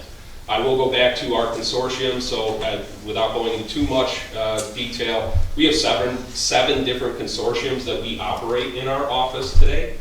In every single one of these consortiums, when we first launched them, most of the enrollment in those consortiums was in the co-pay style plans. Over time, most of those consortiums have transitioned employees into lower cost plans through the proper education and open enrollment strategy and contribution strategy. As it stands today, in each of those consortiums, about 80 to 90% of the enrollment is in a high deductible style plan, and that is also true of the rest of the market as well. The reality is the cost of healthcare is going up exponentially. I think most of you know that. Our trends at Brown & Brown show that the healthcare costs alone, outside of insurance, go up about 9 to 10% every year. So it is important to educate employees, offer the proper plan choices, and teach them how to purchase. Yes, sir. I got some questions. Yes, sir. If I could just ask you real quick, I just do have a hearing loss. If you could just speak clearly. Me too, I got hearing aids. Do you have hearing aids? I do, yes. All right. Yeah. All right, we're on the same Use the page. microphone. I can hear me. Okay, yep, I Got hearing aids. Now listen, the deductible, can you give us some examples of what deductibles are? You know, like Yep. this plan, 5,000 to 11, 8 to 16, 8 to 16. So what things are, you know, with that deductible, what are the deductibles? Yeah. So if you had a healthcare need, let's say, I'll use myself as an example. So this past year, unfortunately, I tore my labrum and I needed surgery. In that situation, I'm paying out of pocket up to the deductible amount before the insurance carrier is going to pay any portion What of was that it? cost. Did you have surgery? I did, yes. And so there's, in the plan, there's nothing for, you know, paying the surgery? No, not necessarily. So just by carrying that insurance card, you are getting the in-network rates that are negotiated by the insurance carrier. So it is a much lower cost. So if you didn't have that insurance, if I didn't have this insurance, it would have cost me over $25,000 to have that surgery. I've seen the bill. It's, yeah. But because we had that, I am capped at a certain amount. So you have to pay the deductible first. So if we're taking a look at the, let's just say the bronze style plan, right? In that bronze style plan, if I'm the only person on that plan, my deductible is going to be $8,000. Right. On that particular plan, though, there is also your out-of-pocket maximum. That is your cap in terms of what you will be paying for those healthcare services. Beyond that, the insurance carrier is going to pay 100% of your in-network costs. So the deductible doesn't have to do anything with, like were you in the hospital for that arm? No, I was not. Okay, so in the hospital, that it doesn't apply to the deductible, there's something special for the hospital? No, there would. So in that scenario I just gave you, and on the bronze plan, you would be paying out of pocket for your inpatient hospital stay up to the deductible and out of pocket maximum. So if you like another example, if you look at the silver plan, that's where we're starting to get into a plan that has co-insurance on it. So now, if you were on the silver plan in my scenario, I'm going to pay $3,200 first. That's before the insurance company kicks in anything, right? Then, if there's a bill beyond that, the insurance carrier and I are going to share in the cost. I'm going to pay 20% of the cost. They're going to pay 80%. I'm going to be required to pay up to the out-of-pocket maximum of $8,000. So, while that does seem scary in some situations, the torn labrum, that doesn't happen as frequently as you think. And I do have an illustration later on that will show you that. The overwhelming majority of your employees are over-insured. I got another question. Yes, sir. So if you're skiing and you break your leg, yes. So then you've got to pay the deductible. The insurance doesn't cover nothing. Correct. You are required to, on those high deductible plans, you're required to pay the deductible first. Pay the deductible first. Okay. Yep. So anytime you get any medical attention, you got to pay the. I'm glad that you asked that. So not whenever you get any medical attention.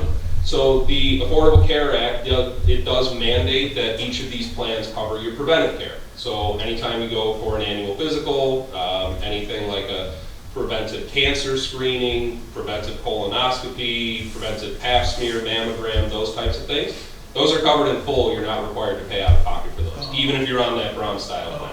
Okay. Yeah.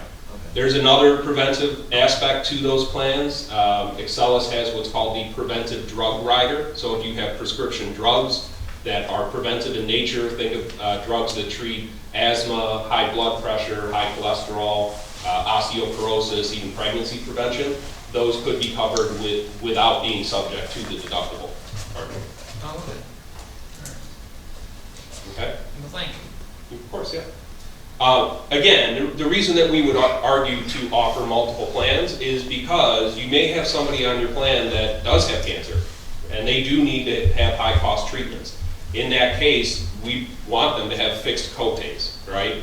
That's a much more palatable out-of-pocket expense. But we're also going to talk, like I said, there's another pillar of your program called finances, where we're going to talk about how to pay for those expenses and how we can really save long-term. Are there any other questions on the plan designs, though? I know that is a complex topic.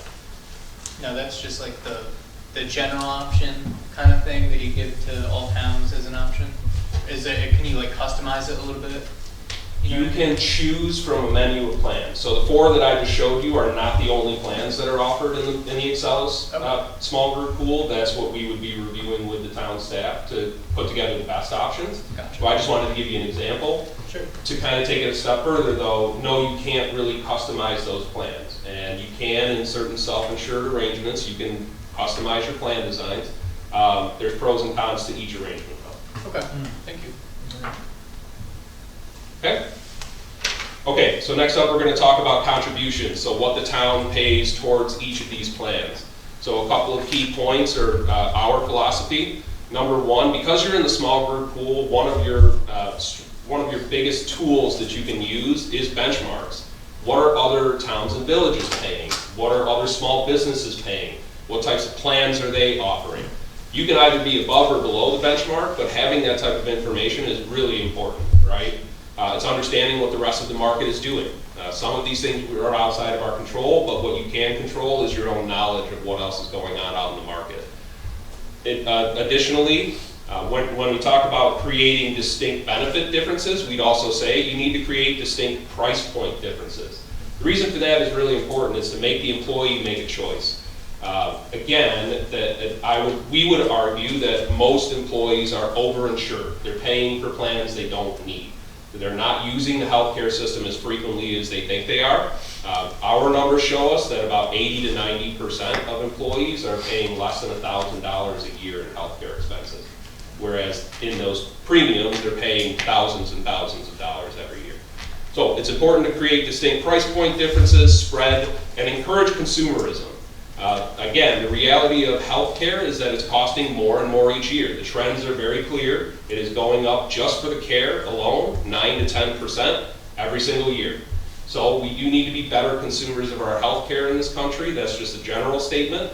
But when it pertains to just your organization, you can control a little bit of the consumerism by encouraging your employees to pick the appropriate plan for their healthcare needs. So we'll go over just right now the contribution structure, just in general, for what the town of Seneca Falls offers. There's 3 different contribution classes. Again, this is something that we can adjust, and we can work with the town staff to make the right fit. A couple of the pros of what you offer today, you are above the small group benchmark. So we would argue that as you're hiring staff, that's something to point out. You're right now paying a little bit more than other small businesses, or just in general, small businesses in New York. That does enable employees that are in those higher premium plans to pay less because you're picking up most of the costs. Some of the cons are that it doesn't really encourage employees to make any sort of a decision. They're going to go with what's most comfortable for them. And of course, if it was up to any of us, we wouldn't pay anything for the premiums for our health insurance. We'd hope for somebody else to do that. But that's not really feasible at this time. So it's a high cost for the town of Seneca Falls. So we would argue that there's an opportunity to make some adjustments there. Again, you can either be above or below the benchmark, and that's something that we would obviously consult with the team about. A couple of examples of how we could adjust these contributions. First would be what we would call a base buy-up strategy. A base buy-up strategy is very easy to budget for. You're basically just contributing a flat amount. It doesn't need to be a single amount. You could do a flat amount by tier, meaning you could do a flat amount to the single tier and a flat amount to the family tier. But then what you're doing is you're just contributing that same amount to all of the plans, regardless of who is enrolling in them. So then it is on the employee to buy up to the plan that they want if they want more insurance coverage. So it's a very budgetable figure, very easy to plan for over the long term, and again, it does encourage consumerism. But we can also work on a weighted approach similar to what you have today. Again, focusing on encouraging employees to purchase lower amounts of insurance as needed. Again, not trying to steer everybody away from platinum and gold style plans, but do encourage employees to make a choice. So what you were saying was, the town could offer, okay, we're gonna pay $5,000 a year towards the health insurance. That's what you get. Yep. If you wanna spend $7,000, you pick So up be it. the other 2,000. Exactly. Okay. Correct. All right. And we can distribute those, if you say, hey, our budget per employee is $5,000, we can distribute that among each plan according to the strategy we put together, or we could simply say, hey, we're gonna base it off of one plan, say we pick the Browns 4, you wanna make the Browns 4 plan 90% covered to the single and 60% to the other tiers, and then take that flat dollar amount and apply it to the silver, gold, and platinum plans. Does that make sense? Yeah, and then what, okay, so, then what happens to the difference? Okay, we're gonna allocate you 5,000, but you're gonna take a plan for 3. What happens to the 2? Well, we wouldn't advocate for overpaying for Oh. a plan. If you can cover 100% of a plan, Oh, but then we would say that if you do want to use that 5,000 figure and the Browns cost 3,000, I'm just using your figures, yeah. then we would say, okay, the 100% of the Browns plan is covered. Oh. But we rarely see that as a situation. Oh, okay. All right, thanks. Of course. Yeah. Next, we're going to talk about how to pay for healthcare. So there are a few different healthcare accounts that you can utilize. You are all probably familiar with what you offer today, right in the middle there, in an HRA or a health reimbursement arrangement. There is also an FSA or a flexible spending account, and then a health savings account. So we wanted to put a few of the key differences between each of these for you. An HSA has become incredibly popular in the market, though, and it is because healthcare does continue to go up so exponentially, and because we need to encourage consumerism. But not only that, an HSA is one of the most powerful savings accounts in the IRS tax code. We call it a triple tax advantage account. You can contribute to the HSA pre-tax when you spend the funds on qualified medical expenses. There's no tax associated with it on those costs. And then you can also, with certain financial institutions, invest the HSA dollars in the market. So now all of a sudden, if you are, let's just say, young and healthy, and you start working at the town at 26 years old, and you come off of your parents' insurance, you don't use the healthcare system a whole heck of a lot, you may enroll in that Bronze plan, start saving in an HSA, and really planning towards retirement. And during retirement is where you will have probably the highest healthcare costs. There are other options, as I said, but an HSA is becoming incredibly popular and one we are certainly very supportive of. You, the town, can also contribute to an HSA as well. That is another way to encourage consumerism in your plans, is to contribute money towards that account as well. You just said something that when you get older, you're gonna have higher healthcare costs. Higher healthcare needs, I should say. Oh, okay, because I was just wondering, you know, that isn't necessarily true as you Higher get healthcare older. needs, I misspoke, yes. Oh, Yeah. okay. You would utilize the healthcare system I took more. offense to that. Yeah, by the way. yeah, I apologize, yeah. But yeah, you do have higher healthcare needs. You do see as we grow older, we do have needs for prescriptions or more treatment. That's just a fact. And yes, it's just a utilization of the system. Yeah. Like I said, there's a couple other accounts that we would point out. Currently you're using an HRA, you can certainly do that. The only negative I really wanted to point out today is that the employee gets none of that money. It's basically a line of credit to use for their healthcare expenses. It is budgetable for the town, but there's also a larger liability that you need to keep on the balance sheet with an HRA. Not poo-pooing it entirely. I do think it is a valuable account in certain circumstances, but we would encourage just to look at an HSA as an option. And then lastly, an FSA, a flexible spending account. This is where the employee is electing a fixed amount of a contribution each year. They have to predetermine that election at the beginning of the plan year, and then they need to use those funds. There can be a small portion that rolls over for a certain amount a few months into the next plan year, but if they don't use those funds, they lose those funds. So if they're contributing money into that account and then they don't spend it on qualified healthcare expenses, this is where you see people going to the pharmacy and spending all of those dollars at the end of the year, kind of a mad dash, right? Then they lose those funds at the end of the year. Okay, any questions on finances? Okay, very quickly, I just wanted to touch on education. So education is very important, particularly in the small business arena when you have under 100 employees. We do want to teach employees how to use the healthcare system appropriately and how to purchase insurance for their needs. We at Brown & Brown can support that in many ways. We do have annual communication strategies that we can support with. We're all hands on deck when it comes to open enrollment and enrollment support throughout the year. We like to do as many face-to-face meetings with employees as possible. We can do those in person, virtually. We can do recorded videos, you name it. We really are very, very big on the education piece when it comes to health insurance, something we're very passionate about. It really also enhances the member experience. I think many people would agree that health insurance and the healthcare system is already very complex. If there's anything that we can do to make it easier, we're certainly going to try. But on to the next slide. This is an illustration that I referenced earlier about healthcare costs and utilization. This is from Brown & Brown's National Population Health and Wellness Team. So it is a general study.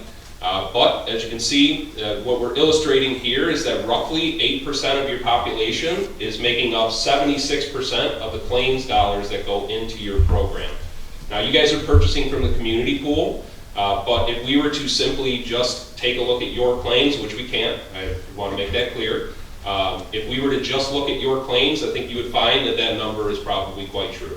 About 8% of your employees are going to be making up 76% of the claim spend.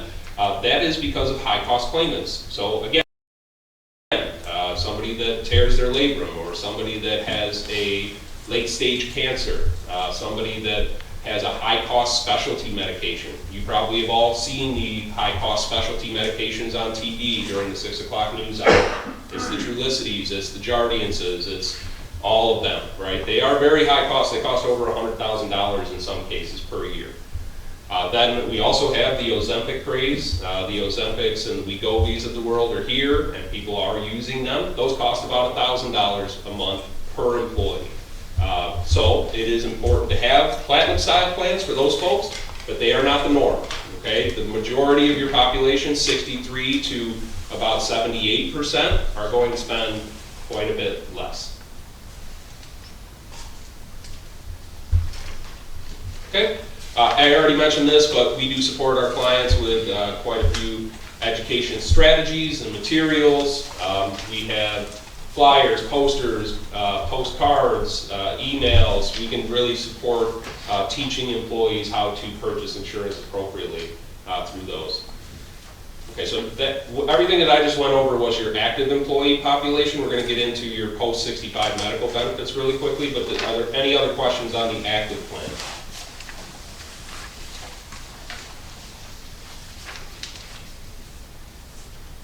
Okay. Okay, so currently, town members who are post-65 have gotten to retirement and are on a Medicare plan. As we understand it, they are purchasing an individual Medicare plan through Excellus. As we understood it, every employee is in the plan that you're seeing in front of you today. That is combined with an HRA allowance of either $3,800, I believe, to a single member, or $7,200 if there are two folks, an employee plus a spouse. I'm going to show you a comparison in a couple of slides, but one thing that we do have in our office is a Medicare consortium. So it's a Medicare Advantage Plan consortium that you would be eligible for. So whereas you are not eligible on the active plan, you are eligible on the retirement plan. It is through Aetna. Aetna is the largest Medicare carrier in New York State today. So they are very well versed in the New York market. We have 5 plans to choose from in our consortium. If you'd like, you can go through each of the benefits for all 5 plans, but I'm not going to belabor that point. We did have the current rates down below, but a really important thing to point out here is that this is illustrative right now. So it is an option that we will compare for your population, but the Inflation Reduction Act is bringing significant changes to Medicare and significant changes to your individual Medicare plans as well. We don't know the entirety of the fallout of those that impact, but as we do understand it, the impact to individual Medicare plans seems to be significant. We will see an impact to our plans as well, so there is more to come on that. But the strength of the consortium is very apparent. So we have a number of towns and villages purchasing these plans together. That insulates us from large swings in claims issues And again, these are plans that you can only get through Brown & Brown as we manage this consortium. So we did want to show you a comparison to your current individual plans. The two that we're going to show you are plans 4 and 5 from the previous slide. Everything that you see there in green would be a benefit improvement for your members. So a much stronger plan.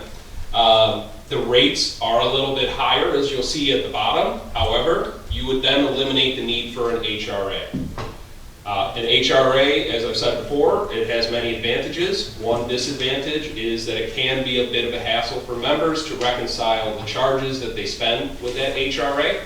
So this would then eliminate the need for that. There are a few plan improvements that I'd like to point out in specific though, particularly the prescription drug coverage.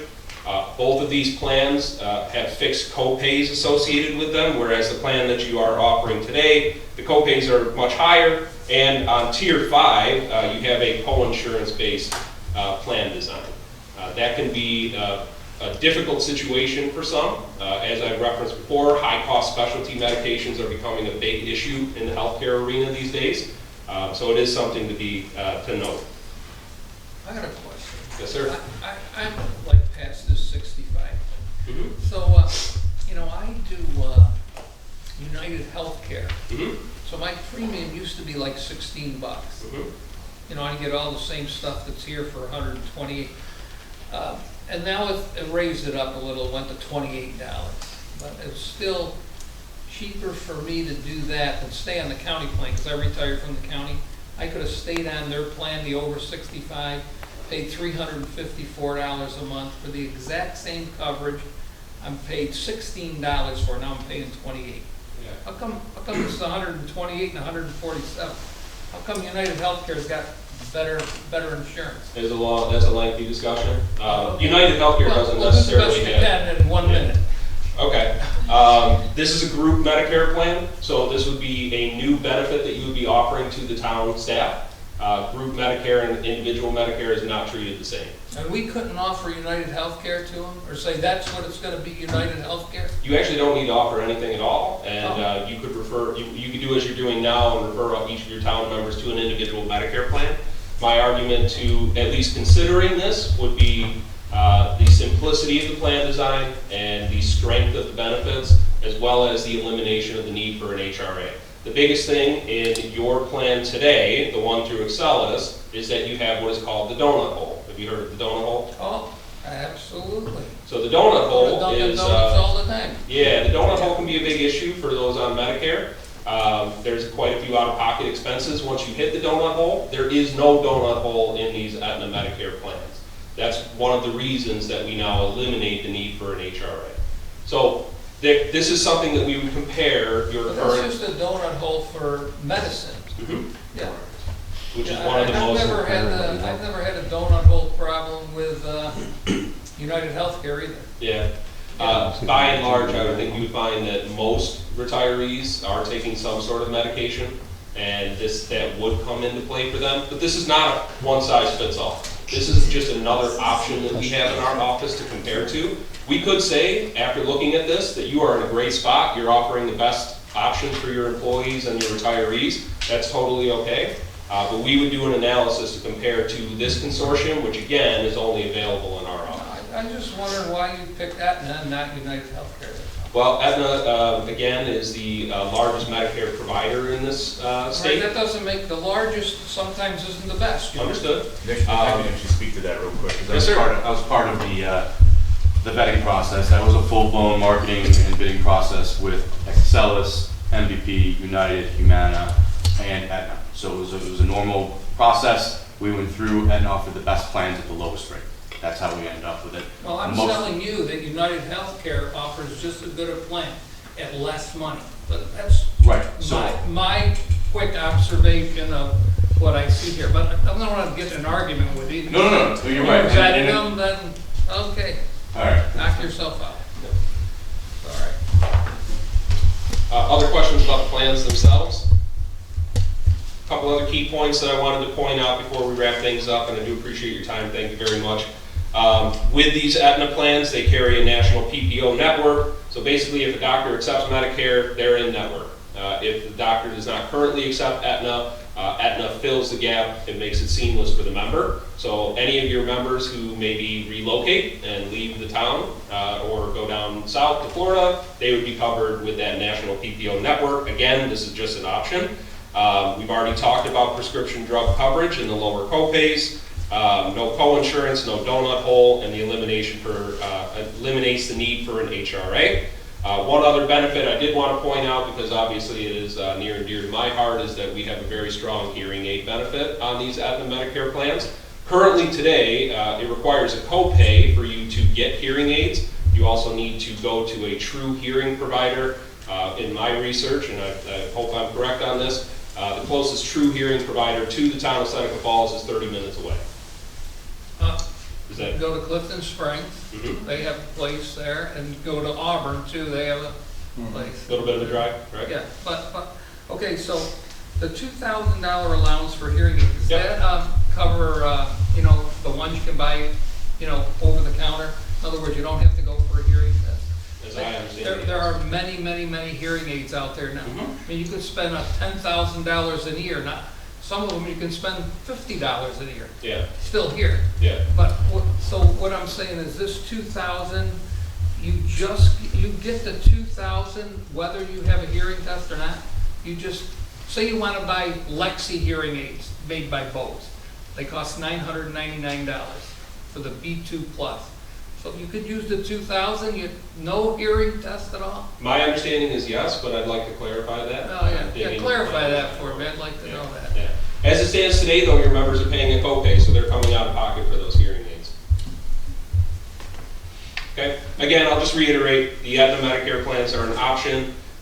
We would do an analysis side by side from what you offer today to make sure that the town is in a good spot. Hopefully I've illustrated enough on Brown & Brown to give you confidence in considering us. We do appreciate the time. I'll open it up for any other questions before we wrap up, though. And what are all these numbers on the back here? You didn't talk about any of that. Yeah, so we didn't want to dig too deep into individual finances, but these are all part of our analysis. So as we're comparing your renewal and giving you the just initial recommendation of different plans, we did want to show you what it would look like financially. But again, these are not a proposal, so we didn't feel it an appropriate time to propose these figures to you. But if you do have questions about them, I'll be happy to answer. So these numbers that say current, this is actually the amount Seneca Falls is paying for health insurance? Yep, so the group's annual premium is the portion that town of Seneca Falls pays. The employee annual premium is obviously the employee share, and then the total annual premium below. And then if you were to renew as is today, making 0 changes to your plan design, making 0 changes to your contribution, that is what the renewal increase would look like. So it would be roughly a 16%. Well, I can talk to you later about that. Well, it was here. Yeah, I know. You shouldn't have given it to us if you weren't going to talk about it. It's in the appendix. I felt like it was a reference point. All right. I do appreciate the question. All right, thank you for your time. Yeah. Appreciate it. Absolutely, thank you. Thanks, guys. I know they traveled from Rochester to get this to their service. I'm gonna go next, because I'll do like intermission and thing. Purple waits for No.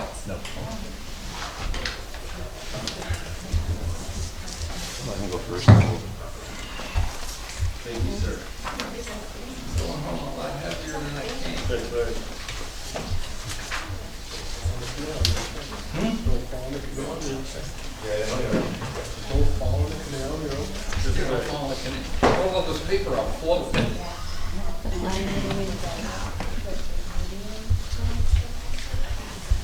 So, for those of you that don't know, Joe and Bill, they are current providers.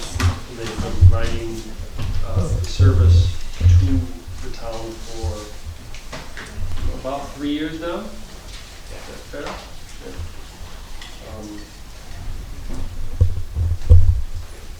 And the show's yours, Jim. Okay, so most of you are familiar with, I haven't met the new supervisor yet. I'm Bill. Frank, nice to meet you. Hey, Frank. We'll shake hands. So today's July 2nd. It's my anniversary. I started in the insurance business on July 2nd of 1984. So, you know, whether you want to take your shoes off or not, do your math. So when I started in the county in 1976, or no, 74, but I started negotiating contracts for them in 1979, we used to argue over $5 a month. We go for hours in negotiations for $5 a month, raise it. Because the total premium for a married plan with Blue Cross and Blue Shield back then was $564 a year. Sure. For the whole year. Oh, yeah. That was the whole, for the Blue Million plan, $564 for the whole year. Oh, yeah. Now it's 20-some thousand. Inflation. Oh, yeah, well, I could tell you similar stories, but I want to get through this and. Yeah, okay. So Joe can get I'll let up. you know. There were good old days. So, on the first page, this is the presentation I made to you 2 years ago. So your employees were on a group Medicare Advantage plan. You may have heard that phrase already tonight. Well, your employees were on a group Medicare Advantage plan. My suggestion was to move them to individual plans. We gave them a debit card that's attached to a health reimbursement account. You were currently offering 3 different plans to the retirees. We made these plans, actually, we enhanced the benefit. In a minute, I'm going to show you what I speculated that you were going to save by making this change. Then I'm going to show you what you actually saved by making this change. So the first thing on there, the first item, was to streamline the benefits offering to the retirees. They now have one plan that they can have access to. The second thing was offer as good or a better plan, which is exactly what they did. With one of their plans, they had a $3,400 out-of-pocket maximum. So we gave them a debit card attached to a health reimbursement account that paid the first portion of all of their expenses and left them with $3,400 on the back end. Some of the employees had a Medicare supplement plan that literally covered everything Medicare didn't cover. So that's why they have a debit card with a higher amount so that all of their out-of-pocket expenses are covered. So that's where the difference in those two numbers come. And of course, thirdly, there's no sense in any of us coming here if we can't reduce the cost of both the town and the retirees. Can I stop you for a second? I know I'm full of questions, but Okay. I'm not too bright, so I got to ask questions. All right. Did your dad call you son? No, he didn't. He called me Frank. Okay. Okay. Here it says out-of-pocket maximum. Okay. 30. Okay, so each employee gets a check for $3,400 No. a year, and No. Each no. retiree has a debit card Okay. that has, $3,400. well, they technically has $3,800. That's 38. Okay. 3,800. So if they spend the 3,800. Well, where does that money come from? Does that just come out? You come up with it, the insurance company, or the town? Can I say that if you hang on for a second, Okay. you're going to see where that money comes from, Oh, okay. and you're going to see how much money the town saved by doing this. I know, but I'm not worried, right now I'm not worried about how much the town is saving. I was just curious, where does the $3,800 come from? Does that come from the town Yes. treasury? Yeah, the town funds the card. Okay. Yep. All right, so we pay their health care, and we give them a $3,800 bonus for paying for their health care. Yeah. So That's true, though, in a sense. We're giving them $3,800. that 3,800, a health reimbursement account is based on usage. So what that means is they have to use the full 3,800, and that They could 3,800. go buy 14 pairs of glasses. Can we just listen? So with the plan design, they have co-pays. They go to the doctors, they pay a $5 copay. Their largest copay is inpatient in the hospital. And that's for a 5-day stay, it's $1,800. They're paying all of those co-pays with this debit card. Nobody got to 3,800 last year, and certainly no one got to 7,900. And I can show you the reports. We've gone over them with Peter. Okay, so keep in mind, the previous presentation, you were talking about deductibles where if I break my arm and I have an $8,000 deductible, I gotta pay $8,000. This is different. If someone, you know, anything they do with this plan, they're paying a copay, and they're paying that copay with a debit card. Yeah, but my point is, let's say they're getting our insurance, the town insurance, okay? They're getting the town insurance, and let's say you're an employee that pays 11%, okay? We can make it 20. But these are retirees, Frank. These are Medicare. These are retirees. So we're not talking about the insurance yet. We're talking about Medicare. Retired employees that get Medicare. That get Medicare. Yeah. It's even worse. So you're talking about people that are over 65, okay, right? That are getting a supplemental insurance here. And we're giving them $3,800. They could use it. There's nothing to say that they couldn't buy 14 pairs of glasses, right? Yes, there is. Oh, there is. There's Yes. a rule. Oh, absolutely. Oh, so I couldn't go to the optometrist and say, geez, I want a pair of sunglasses for golf, I want a pair for shooting, I want another pair for driving, and I want another pair for... Correct. Oh. Correct. The plan allows you, you get a free eye exam, so there's no copay for the eye exam. Okay. And with this plan, they get $250 towards frames and lenses.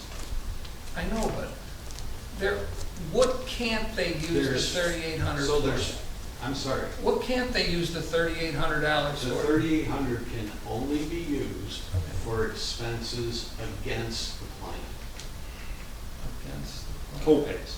for their co-pays. Okay. That's all I can Services use that rendered. card All for. right. So it just can't be used for anything? Can't buy medication. We found that out this Oh, year. okay. All right, I'm just trying to... No, that's a good question.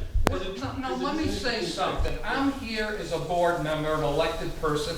You know, now I'm finding out what's happening. I want to know. And this is the time for me to ask questions. And if people don't like it, they can freaking leave. Go home. But I got questions. And that's all there is to it. I don't know what they're doing with the 3,800. The other thing to know, Frank, is in your packet, stapled in there is my business card.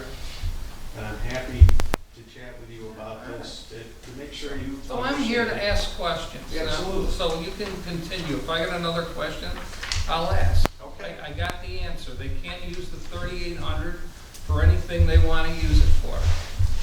Okay, so without getting into the plan, because I was told I was gonna have 15 minutes and it was gonna be very generic, so I want to be very generic. So the first spreadsheet you see there is that night when I gave you the presentation, this is what we talked about. At that time, you can see what your rates were. They were very high with the Excellus, the 3 different plans you had in here. You see what the total costs were. With that, see that HRA, Frank, that total risk? That would be if everybody that got 3,800 used their whole 3,800, and everybody that got 7,900 spent their whole 7,900. Can't have it. You're going to see that in a second. So then I did a projection and said, okay, my best guess, and I always guess conservatively, is you're going to reimburse out or spend out, give out to the employees in reimbursements about $57,000. Okay? By doing that, you can see your total actual cost. Now remember, the employee or your retirees are contributing to this as well. So they get billed each month by the town, they pay their bill. So you see what your total cost was there. You see what the retiree contributions are, and you see what the savings, what I anticipated your savings were going to be. Okay? So then we go to the next sheet. Where is the savings? Oh, okay. That's what he predicted. That was my prediction. Now, you know, I'm gonna predict conservatively because if I charge you $1 more than I said, I'm that insurance guy. But if you save $1, I never hear about it. Okay? So let's go to the next sheet. These are the actual numbers. And if you go down, it's been so long. Okay, so your total actual cost here now, the projection was 57,000. What you actually reimbursed was 26,000. Okay, so last year, by doing this plan, the town saved $75,000. So actually, we only used 25%. Well, wait a minute, we didn't save anything because we didn't spend it. You know what I'm saying? We're comparing this to what you paid prior to that, what you were paying prior to that. Because your I thought premium this was was much the, higher. oh, so you're off the HRA now? The easiest thing to do is just look at what your total cost was. So prior to this, that's what your total cost was to the town. By doing this, that's what your total cost was to the town. That's what the town's cost was. What was this 92,870 spent on? Premium. Oh, premium. Okay. So Frank, Well, I thought you were still talking about So the then HRA. on this side, so on this side, what makes up your total cost is the premium, excuse me, plus the HRA reimbursements, minus what the retirees' contributions were. So that's what the math is here. So previously it was this much, Yeah. because you had this, minus that is that, and here you had premium, plus this is that, minus that is that. So you can see you saved $75,000. Okay? Over the course of this year, your premium went down from the $39, it went down slightly. I totally agree with what was said previously about what's going to happen with these Medicare Advantage plans, because the government is changing the way they make reimbursements back to the insurance companies and that kind of thing. Another benefit to doing this is you had most of these retirees were on the dental and vision plan, and this plan offers dental and vision coverage. So all of the retirees got off of the dental and vision plan because they had adequate coverage through this plan. So that was another savings to the town that I'm not even illustrating here. So just in summary, I kind of did a summary page. I just talked about the monthly premium dropping. Last year, before renewal, I reached out by phone to a little over half of the retirees to kind of take the temperature of the group. Do you like what's going on? Is everything good? If you could change anything, what would you change? And everyone was happy with the way things are. Obviously, there's always like a 30 or 60-day learning curve when you change anything. But once we got past that, the retirees are very happy with this plan. So far this year, you're on pace to reimburse through that health reimbursement account about another $36,000. So you're about $10,000 over last year. So I'm sorry, I only saved you $65,000 this year. But if you add 65 and 75 together, it comes up to a pretty good number. I can't think that high right now, it's late, and there's been a lot of insurance talk, and my head's all jumbled up. Look how we feel, not knowing insurance. You know it. I can talk about what I know. Yeah, this is. And that was a joke, by the way, you know, I'm so great, my father called me son. No, you know, so the other people that were up here, Brown and Brown and Brown here, they talked about regular insurance and retiree insurance, both, right? Mhm. Yeah, you're just. I'm just the retiree. You're guy. just the retiree. Joe's gonna take care of the rest of it. Oh, all right. I'm Okay. just a That's retiree where I'm guy. wondering what the hell is going on here. All right. He jumped ahead of me, Frank. All right, so I got. I started walking up and he's So I not going first. So I got all We confused actually, on this. we're business partners. Yeah, okay, so I got confused. So in addition now, all the retirees are on the same plan, so there's not 3 or 4 different bills coming in from Excelis and all that kind of stuff. So the other thing to think about, the other thing I want you to know, the service that I provide to your retirees, I've been to several of your retirees' homes to meet with them, to answer questions.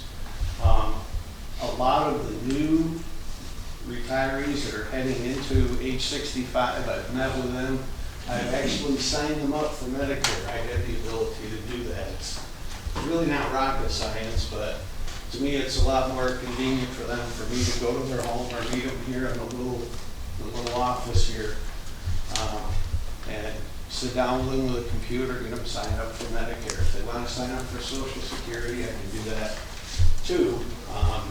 But we've done that with several folks. You know, answer questions. We're local. I'm 20 minutes from here. I'm here often. I'll probably be in the highway garage tomorrow. Do you automatically, I'm sorry for interrupting, do you automatically reach out to individuals that are approaching 65 and touch base with them in terms of? Yes. So I'm usually notified, and the learning curve here was lots of times I'd get a call that would say, hey, Fred's retiring. And I had to learn to say, is he going to be 65 or is he like 58, you know, and retiring? So, but yes, I reach out with them. I go over the plan with them. If they haven't signed up for Medicare, I said, you know, the choice is yours. You can go over to Geneva if you want and take a number, or, you know, we'll do it for you. How many retirees do we currently have? I'm going to guess, but it's like 27. Because there's also spouses. Okay. Any question, anything? Thank you, Bill. Frank, call me, okay? No, I'm good. happy. I'm good. Now I know what you were talking. Okay. You were just a retiree guy. That's me. Okay. You should have said that on the start.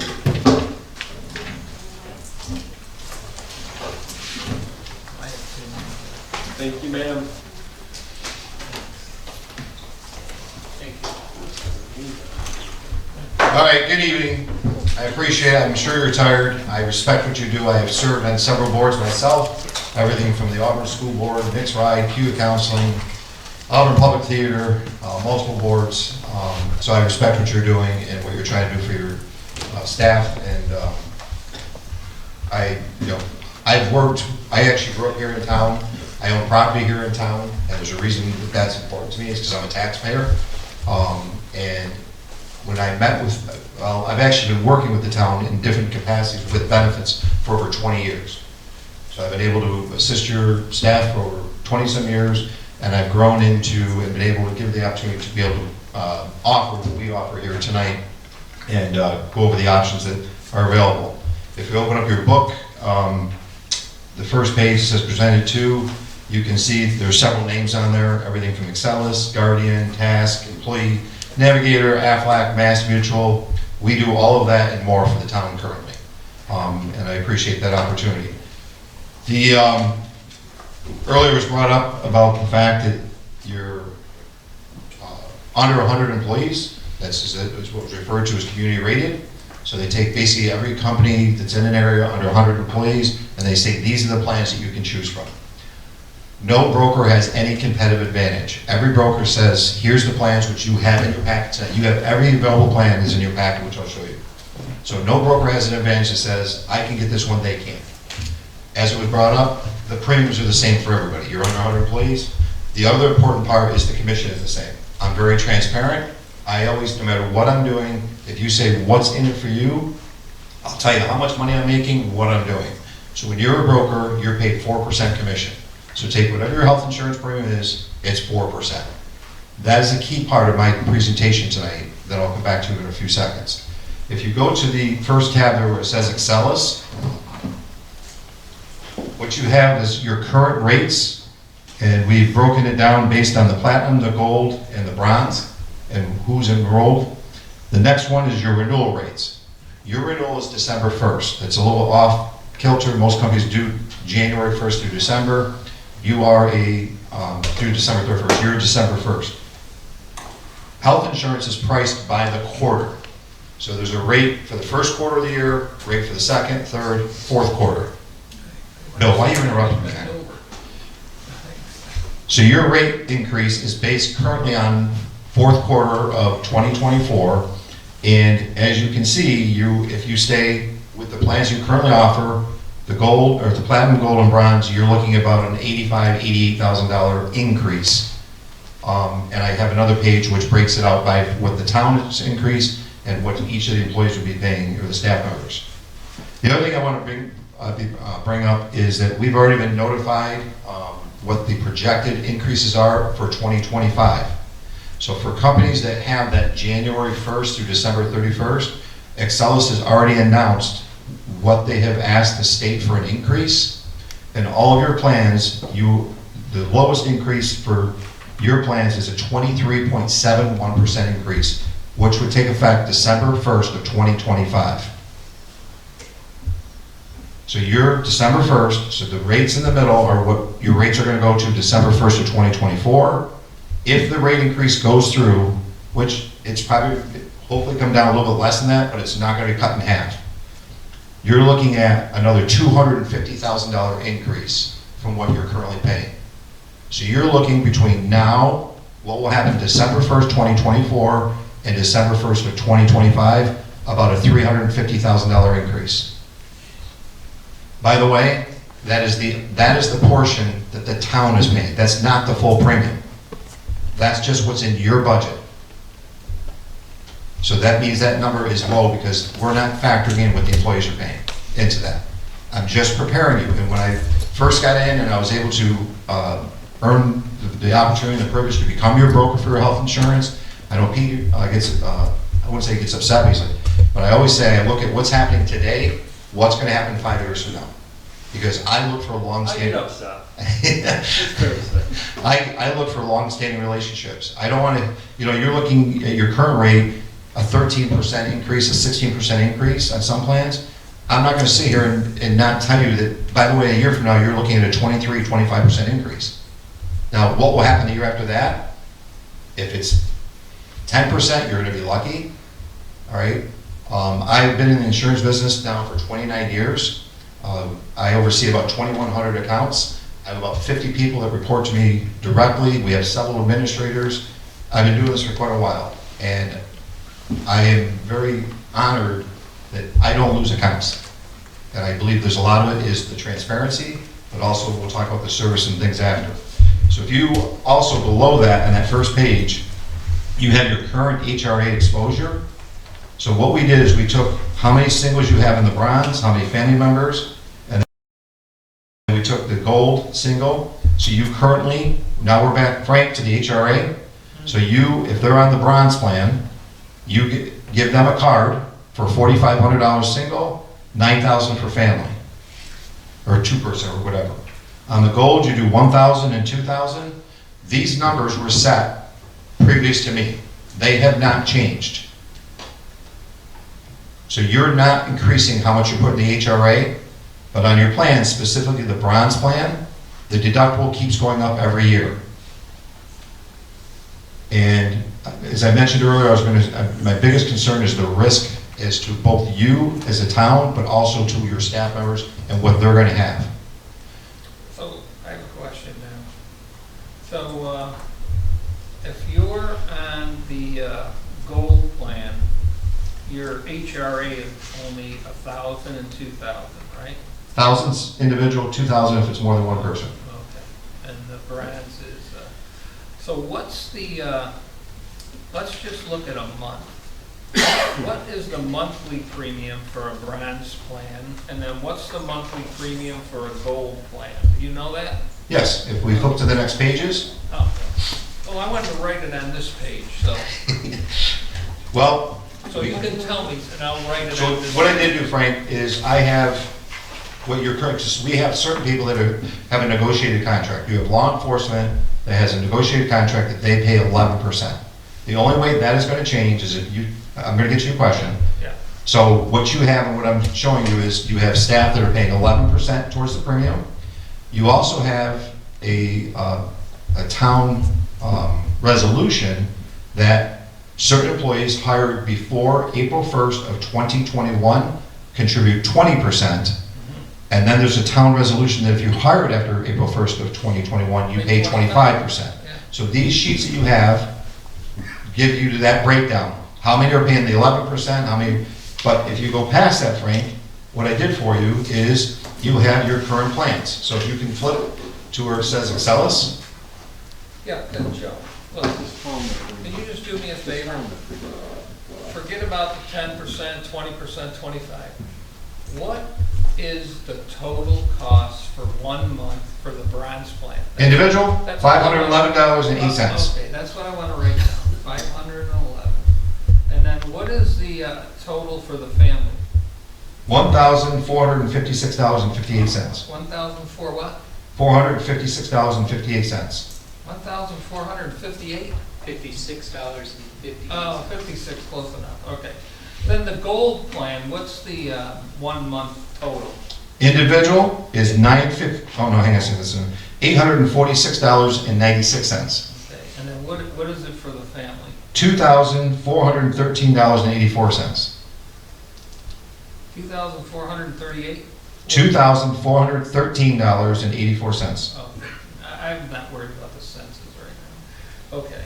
All right. And then you also have platinum. Well, yeah, so now I'll have to try to figure what is the cost if somebody takes the gold plan versus, you know, giving that family the $9,000 for the bronze plan. What is the? That math has been done. Hmm? That math has been done. You don't have to figure it out. We can give it to you. Oh, okay. Well, I'm just seeing.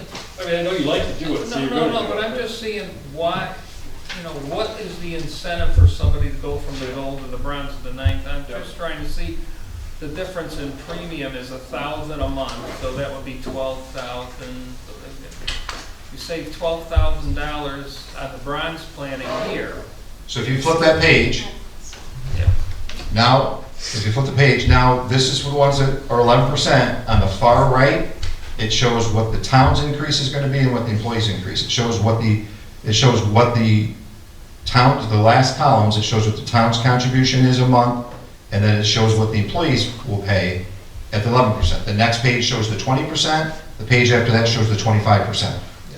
Yeah, I'm just, with those rough numbers you gave, you know, I'm just saying that if you're a gold family, you're paying $24.13 a month, which is, you know, 24,000 would be 10 months, but there's, you know, you got to add another 5,000 on to the 24.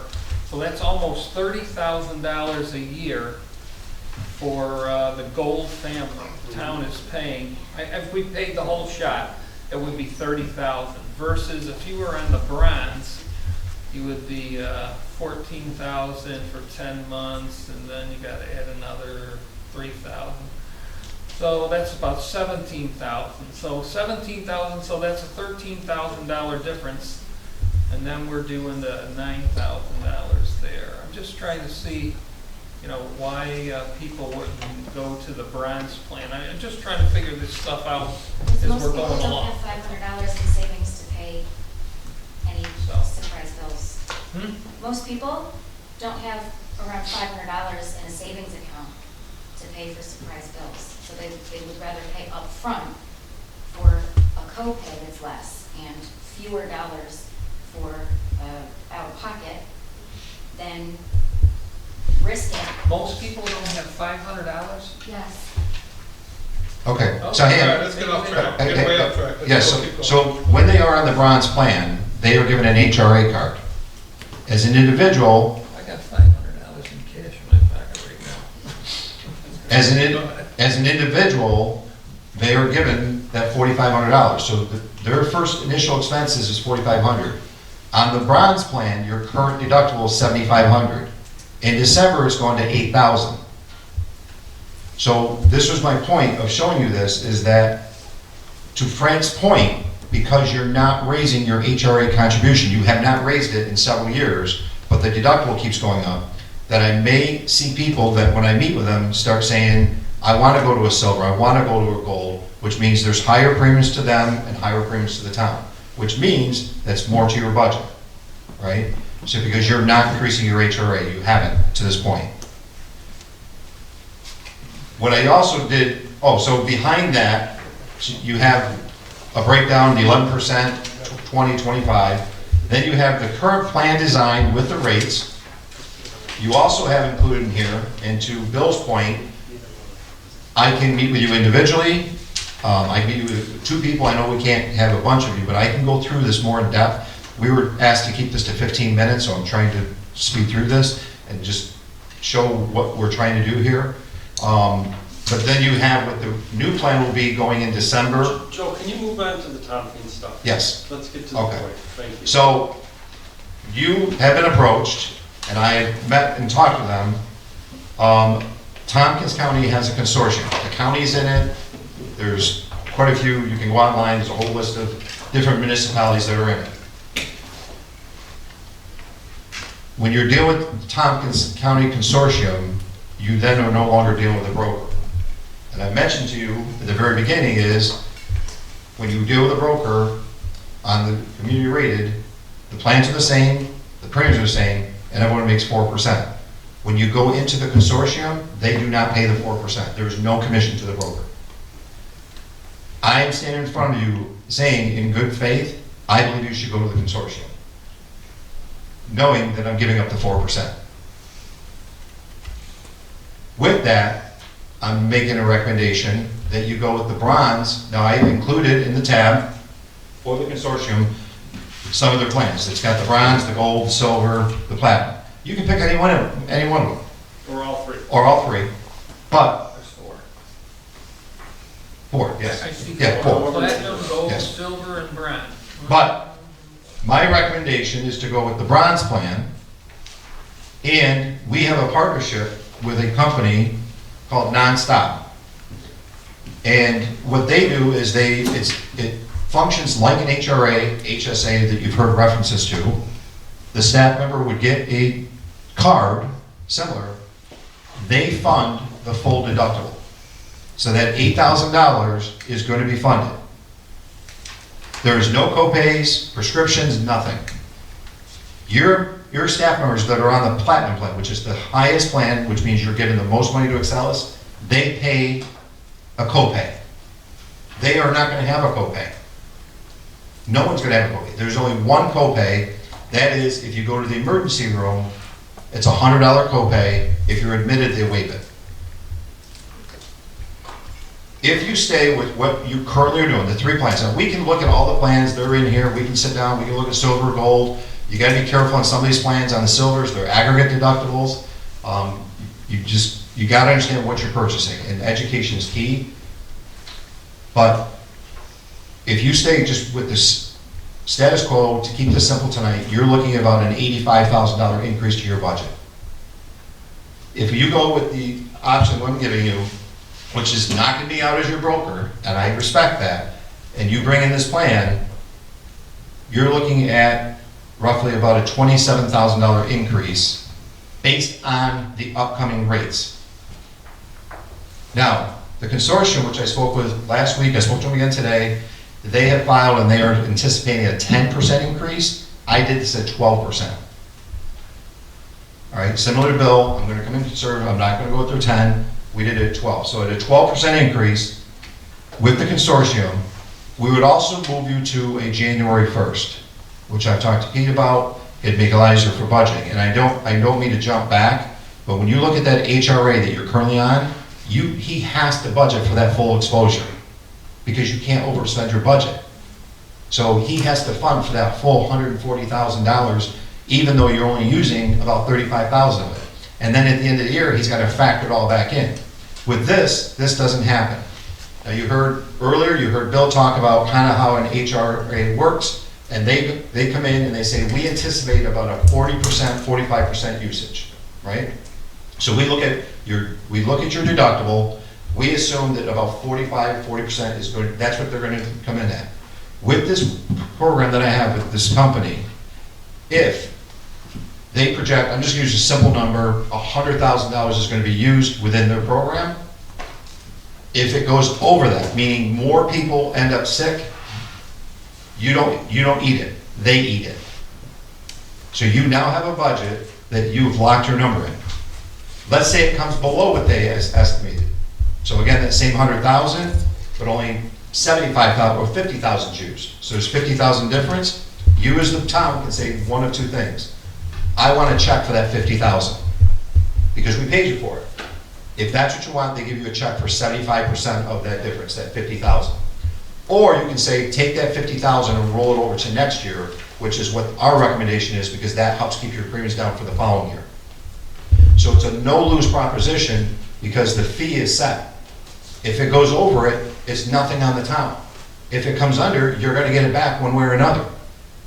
When it rolls over, do you get the whole 100% or still? Yes, the full 100%. So you- yeah. And that helps keep your premiums down. Yeah. Okay?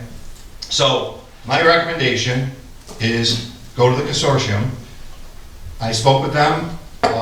They do have a meeting, a finance meeting in July, depending on how fast you move, and I said it's probably not going to happen.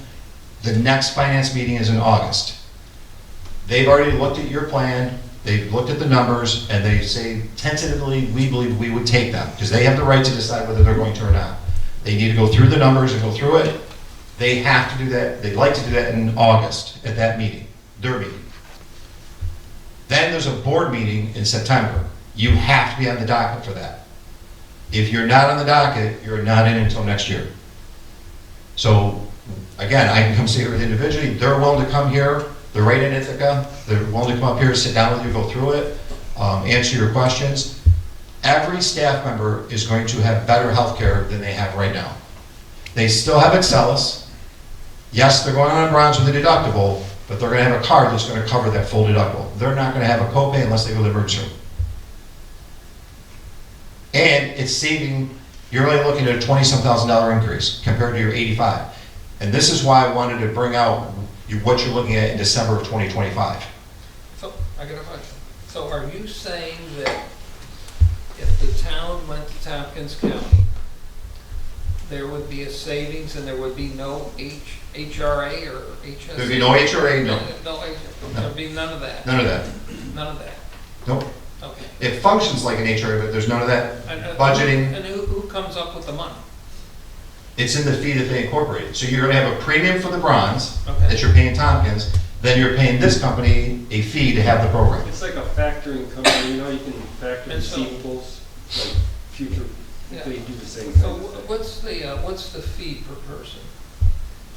And there must be a cost. I mean, Yep, so nobody gives you anything for free today. No, it's built in there. So if you look at the tab that says Tompkins, Yeah, I was looking at all that. right, now flip, you got the one that gives the 4 plans that you saw. Yeah. The next page, and I apologize if you look, Yeah. Ooh, look, yeah, I got glasses. no, the underlying plan, it says $515 for the bronze. Well, now if you look over, option 1 says $811. The fee is the difference. I know. I see it, 811, yeah. But the fee is the difference between the 811 and the number next to the left. That's the fee you're paying to have the program. That's what they're using to cover that, what they believe is going to be the exposure. So that's not a monthly amount, that's annual. No, this is monthly. You're $515 for the bronze. Oh, wait a minute, hold on. It says $591.93. No, you guys are better than that. No. The one, it's light. You can't see the one in the middle behind. It says underlying plan. It's hard to see. I know, I apologize for that. So, it's $515, Frank. $514.71. Now, that's factoring a 12% increase. They're estimating a 10% increase, that's factoring 12. Okay, So what you're gonna buy is you're gonna buy that bronze for that $515, right, Per month. per month. If you subtract the 515 from the 811, the difference is the fee you're paying to have that plan. Oh, all right, so the total fee is $311.20. Right. Okay. Now, Okay. Now, the other important part is if you look at option 1, there is zero exposure. That's what I've been referring to. There's nothing out of pocket other than a $100 copay. Option 2 has a $1,000 back-end exposure. So there's an $8,000 deductible. You could say, we're going to cover the first $7,000, but you're going to be responsible if you go over that for that extra $1,000. That would make it so you only have $11,000 increase based on your current rates. This isn't factoring the increase coming. And your current rates, you would have an $11,000 a year increase from what you're currently paying. And the only exposure the staff would have would be that $100 copay for the emergency room and $1,000 in the back end. Then it goes on to show the $2,000, $3,000, $4,000. And again, we were asked to keep this brief, and I would like to come back and go through some ideas of how to factor this in. Frank, you're going to ask me a question. Yeah, so, yeah, basically the HRA amount, or whatever it is, or the letters there, is $3,600 a year. And they cover all the Yes. co-pays for $3,600 a Right. year. Because they're anticipating a 40% usage. They're not. Yeah, okay. Okay. So, yeah, the insurance is costing $514, and the co-pay stuff is costing $300 a month. Correct. Basically. Yes. $297, but $300. Yes. Yeah, okay. Okay. That's at a zero. That's at a zero back end, meaning the full 8,000 is covered. That's what that first column is. And 100% of the premium. So this basically, and just to level set, again, the purpose of this wasn't to get into the how much per month is premium. Because we have a lot of more work to do. You know, both teams have sort of put together estimates, but they owe you a signed, this is the estimate, right? It has all the questions that you're having asked answered in writing so that Yeah, we but can you make know a what, decision. not for nothing, and I respect what you say, Pete, but you know what? If it wasn't about numbers, they should have put none in here. They shouldn't have brought any numbers. If they were gonna just talk about the plan, then they shouldn't have talked about it. Once you open the door and put the numbers here, you can ask questions about it. That's the way I look at things. I'm not saying not to ask questions. No, so if Brian, they were just gonna talk about the plan, they should have just talked about the plan. Okay, Well, but, it's all good. Let Joe wrap it up there. yeah, but I'm just saying, why give the numbers if we're not supposed to be talking about it? Your questions are good questions, so we learned a lot, and, You know, but a black number, the rest figure it next out. meeting, when they come again the next time, I'll just stay home. No, All right, go ahead. Oh, and as I said, if any of you have individual, I think you can have 2 people, right, or 2. I can come meet with 2 of you at a time. I have no problem doing that. I think we came up with some pretty creative things that could significantly not only impact you now, but going into another year or 2 years down the road. And even though I'm knocking myself out, I still think it's the right thing to do. And I've spoke with Steve at Losi and Cahill. He's like, Joe, I admire you, because most workers would not do what you're doing. And I'm just saying, I've been doing this a long time. If it's the right thing to do, then you do the right thing. In your packet, we're not going to get into it, we also do your Guardian Dental Vision. We had quoted that with every single carrier. We actually brought you a better plan, a higher annual max at lower premiums. We also partner with Task. Task is a national compliance, that was brought up tonight. They're a national compliance company. They handle everything from compliance, HRAs, HSAs, flexible spending accounts. We provide those services to you. You can see that you're over 50 employees, so there's a whole list of services that you get, which is all based on what you need for compliance. And they carry $1 million liability for every occurrence. So if something ever happened that they're doing for you that ended up out of compliance, they cover the first $1 million per occurrence. I also partner with HR1. They are based out of Syracuse and Auburn. They are an HR company. There are things that, whether Pete or Tracy, if they have standard HR questions, they can call in, and I pay a fee to them every quarter. There's no charge to the town for doing that. All right. We also brought in Employee Navigator. You did have it before. It did unfortunately get locked out, so we rebuilt it, but all your staff has Employee Navigator. I do not charge any fee for you to have Employee Navigator. It is provided to you at no charge. So every staff member can go on, they can see all their benefits, what they've elected in, premiums, as well as both Pete and Tracy can go in as well and see who's enrolled in what. That is provided at no charge. We also we have Aflac, which I put the brochures. We also have Mass Mutual Life Insurance in here. The last thing, any other questions? As I mentioned, I've been privileged to be here for over 20 years. Last question. So let's just pick on eyes. Let's say some employee has a vision, and they go to the optometrist, and the optometrist doesn't take that insurance. What does the employee do? Do they call you and say, hey, they didn't take it? How do I pay for my glass? Yep. So, Frank, that happens. This is a practical question. Nope, Frank, I'm going to tell you, my phone rings Saturday, Sunday. I see the chief is here. I think he'll tell you that I am here at 4 o'clock in the morning. I'm here at 11 o'clock at night. I'm here on weekends, Saturdays, Sundays. No, but you're not answering my question. I am answering your question. Is they can call me, and then I help them either with the plan or help them find somebody that's in network. I do sit with every staff member when they're hired. And during open enrollment, I sit with them individually, walk them through what their elections are, answer any questions that they may have. But Frank, I'm answering your questions. My phone rings a lot. You had people here earlier from your staff, and they were walking out hugging me, and they're just, because they know I will stop what I'm doing and come down. So, thank you for not answering the question. Now, I'm going to give you the question one more time. I'm like the moderator. So I go to the eye doctor. I have the vision. The eye doctor doesn't take the vision, okay? Doesn't take it. So now I call you. How do I get that insurance to pay for part of the vision? That's my question. Okay. What's the answer? I know you come here in the middle of the night. That didn't answer the question. So what I do, Frank, is when I enroll them in any plan, I show them where to go online and look and see who participates. Because if they participate, I'm answering your question, Frank. If they participate, then it gives exactly what's going to be paid. There's also out-of-network, and that I explained to them both for dental and vision.